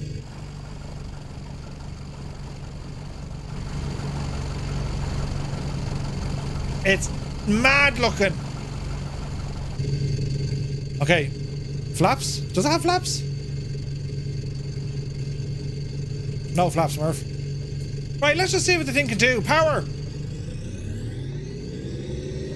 Jesus, it doesn't like the... Oh God, it does not like the sea. Oopsie daisy. Alright. Really doesn't like the sea here at all. Okay, RPM. Let's leave it at that. It handles... It's very twitchy to handle. I like the attention to detail here. Look at the little ball there. That's like a turn-slip coordinator. Turning right. The wings are now level. It's a little spirit level in the middle. From outside. I mean, what do you think of that? Hang on a second. Oh, yes, tell you how. We go back to the day of the early flyers. And sure, it did something like this, don't you know?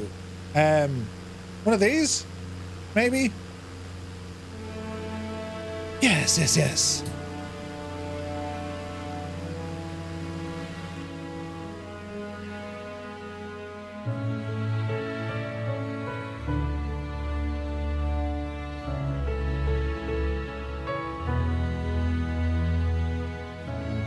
The Schneider Trophy, 1927's biggest event of the year.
It's a bit mad to say the least, isn't it? But when you think about it, lads, this thing led the development of the Spitfire. It's kind of mad, isn't it? Can Murphy land it? Or should we give it an old bash? I think it's kind of cool. Again, there's history involved in it. And to be fair, lads, it's freeware. This is free. I mean, I love it. There's advantages to the PC when it comes to how much kind of, you know, custom created content we have. It's a super little plane, this. It you know, the handling of it is a little bit mad, especially on the water. But yeah, you like it in a weird way. It's you kind of know it's the ancestor of a Spitfire, so you know the thing is, what a time for me telly to tell me it wants to shut down. Ah! Oh! Jesus! Right, can we land the thing? Easy. Easy. Kind of, nearly, almost. There you go, sort of nearly. Right, we're down. Kind of, now we're bouncing. Jesus, more frigid. Just, you know. There's no water effects, you notice that? So the water handling isn't great, I'm not going to lie. Crikey, what's ahead of us? Jesus. There needs to be some sort of work done here, because on the water it actually doesn't behave nicely. Unless I'm completely forgetting something, but I don't believe I am. There's like a touch thingy here. What's that do? Oh, look at that. That does something. Is that the... Oh, that's the canopy, look. So the canopy... You can actually move the canopy, can you? You can grab the cable there and try and move the canopy. So is it locked? Hang on a second.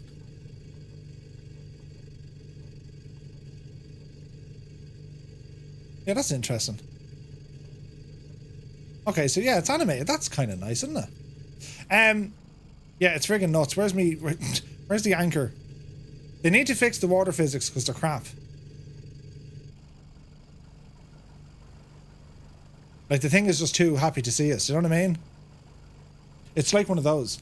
It's like landing on Jello. It's not great, and there's no water effects that are put in there as well. Now I don't know what the developer can do about that. How do we shut it down?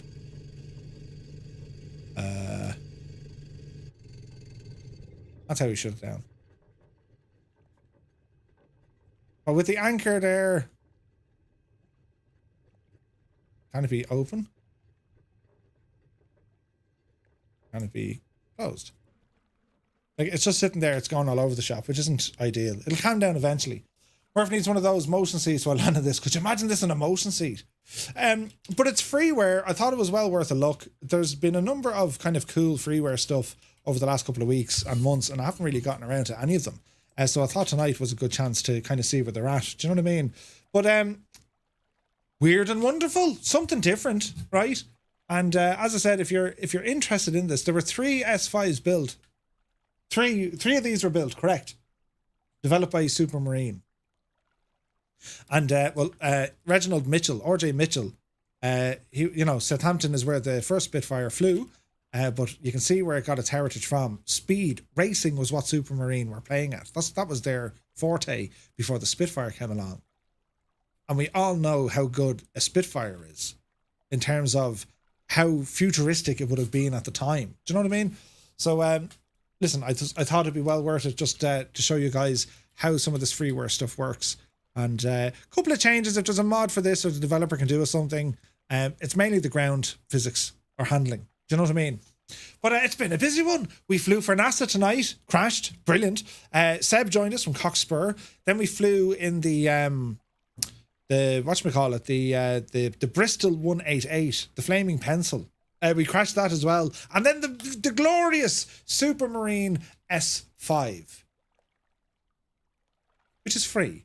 And I love seeing these projects because you can see by the end result that we have. This is from a developer who is passionate about this aircraft because, well, they've put love and attention into it and then they release it for free. I think that's incredible, lads. I really, really do. So if you are going to download this, consider, get the guy a cup of coffee or something. Because, who knows, you might make more, or he might make add-ons or additions to this. You know what I mean? So I want to thank everyone for tuning in tonight. It's a little bit different, but it's been a blast. We were raided left, right, and centre. I want to thank you all very, very much indeed. If you are new here, if you're watching us on Twitch, do be sure to hit the follow button. If you're here on YouTube, do be sure to hit the like button. It does help out an awful lot. And well, lads, we're going to be back on Friday night, and we're doing a group flight in the Phenom 100, taking it out of the factory in Florida. And that's going to be taking the aircraft through its paces. Let's test how she behaves with navigation, its performance, its range, with low fuel on board. Let's see what we can do. So thank you all so very, very much indeed for joining me. And to our mods, lads, huge thanks. And for Gibbo putting up without the... Get a load of this guy. putting up without the Roman stuff. I know the way Gibbo loves the Roman stuff. Don't worry though, we'll have more Roman stuff next Monday. So we will catch you up on Friday. Lads, we are halfway through the week. All is well in the realm. We can hear the weekend on the horizon. It's brilliant. I can't wait. So until the next time, have a fantastic week. We'll see you Friday. Take care now. Bye bye then. Over and out. Right. Literally can't see out because my eye is blocked with something else that... What's down here? My face isn't working. Ah, no, I want to do something stupid because I couldn't see. Ah, no. I'm after doing something terribly stupid. Hang on a second. That was a very bad idea. I'm after eating green fur and everything. Stupid thing, Murphy.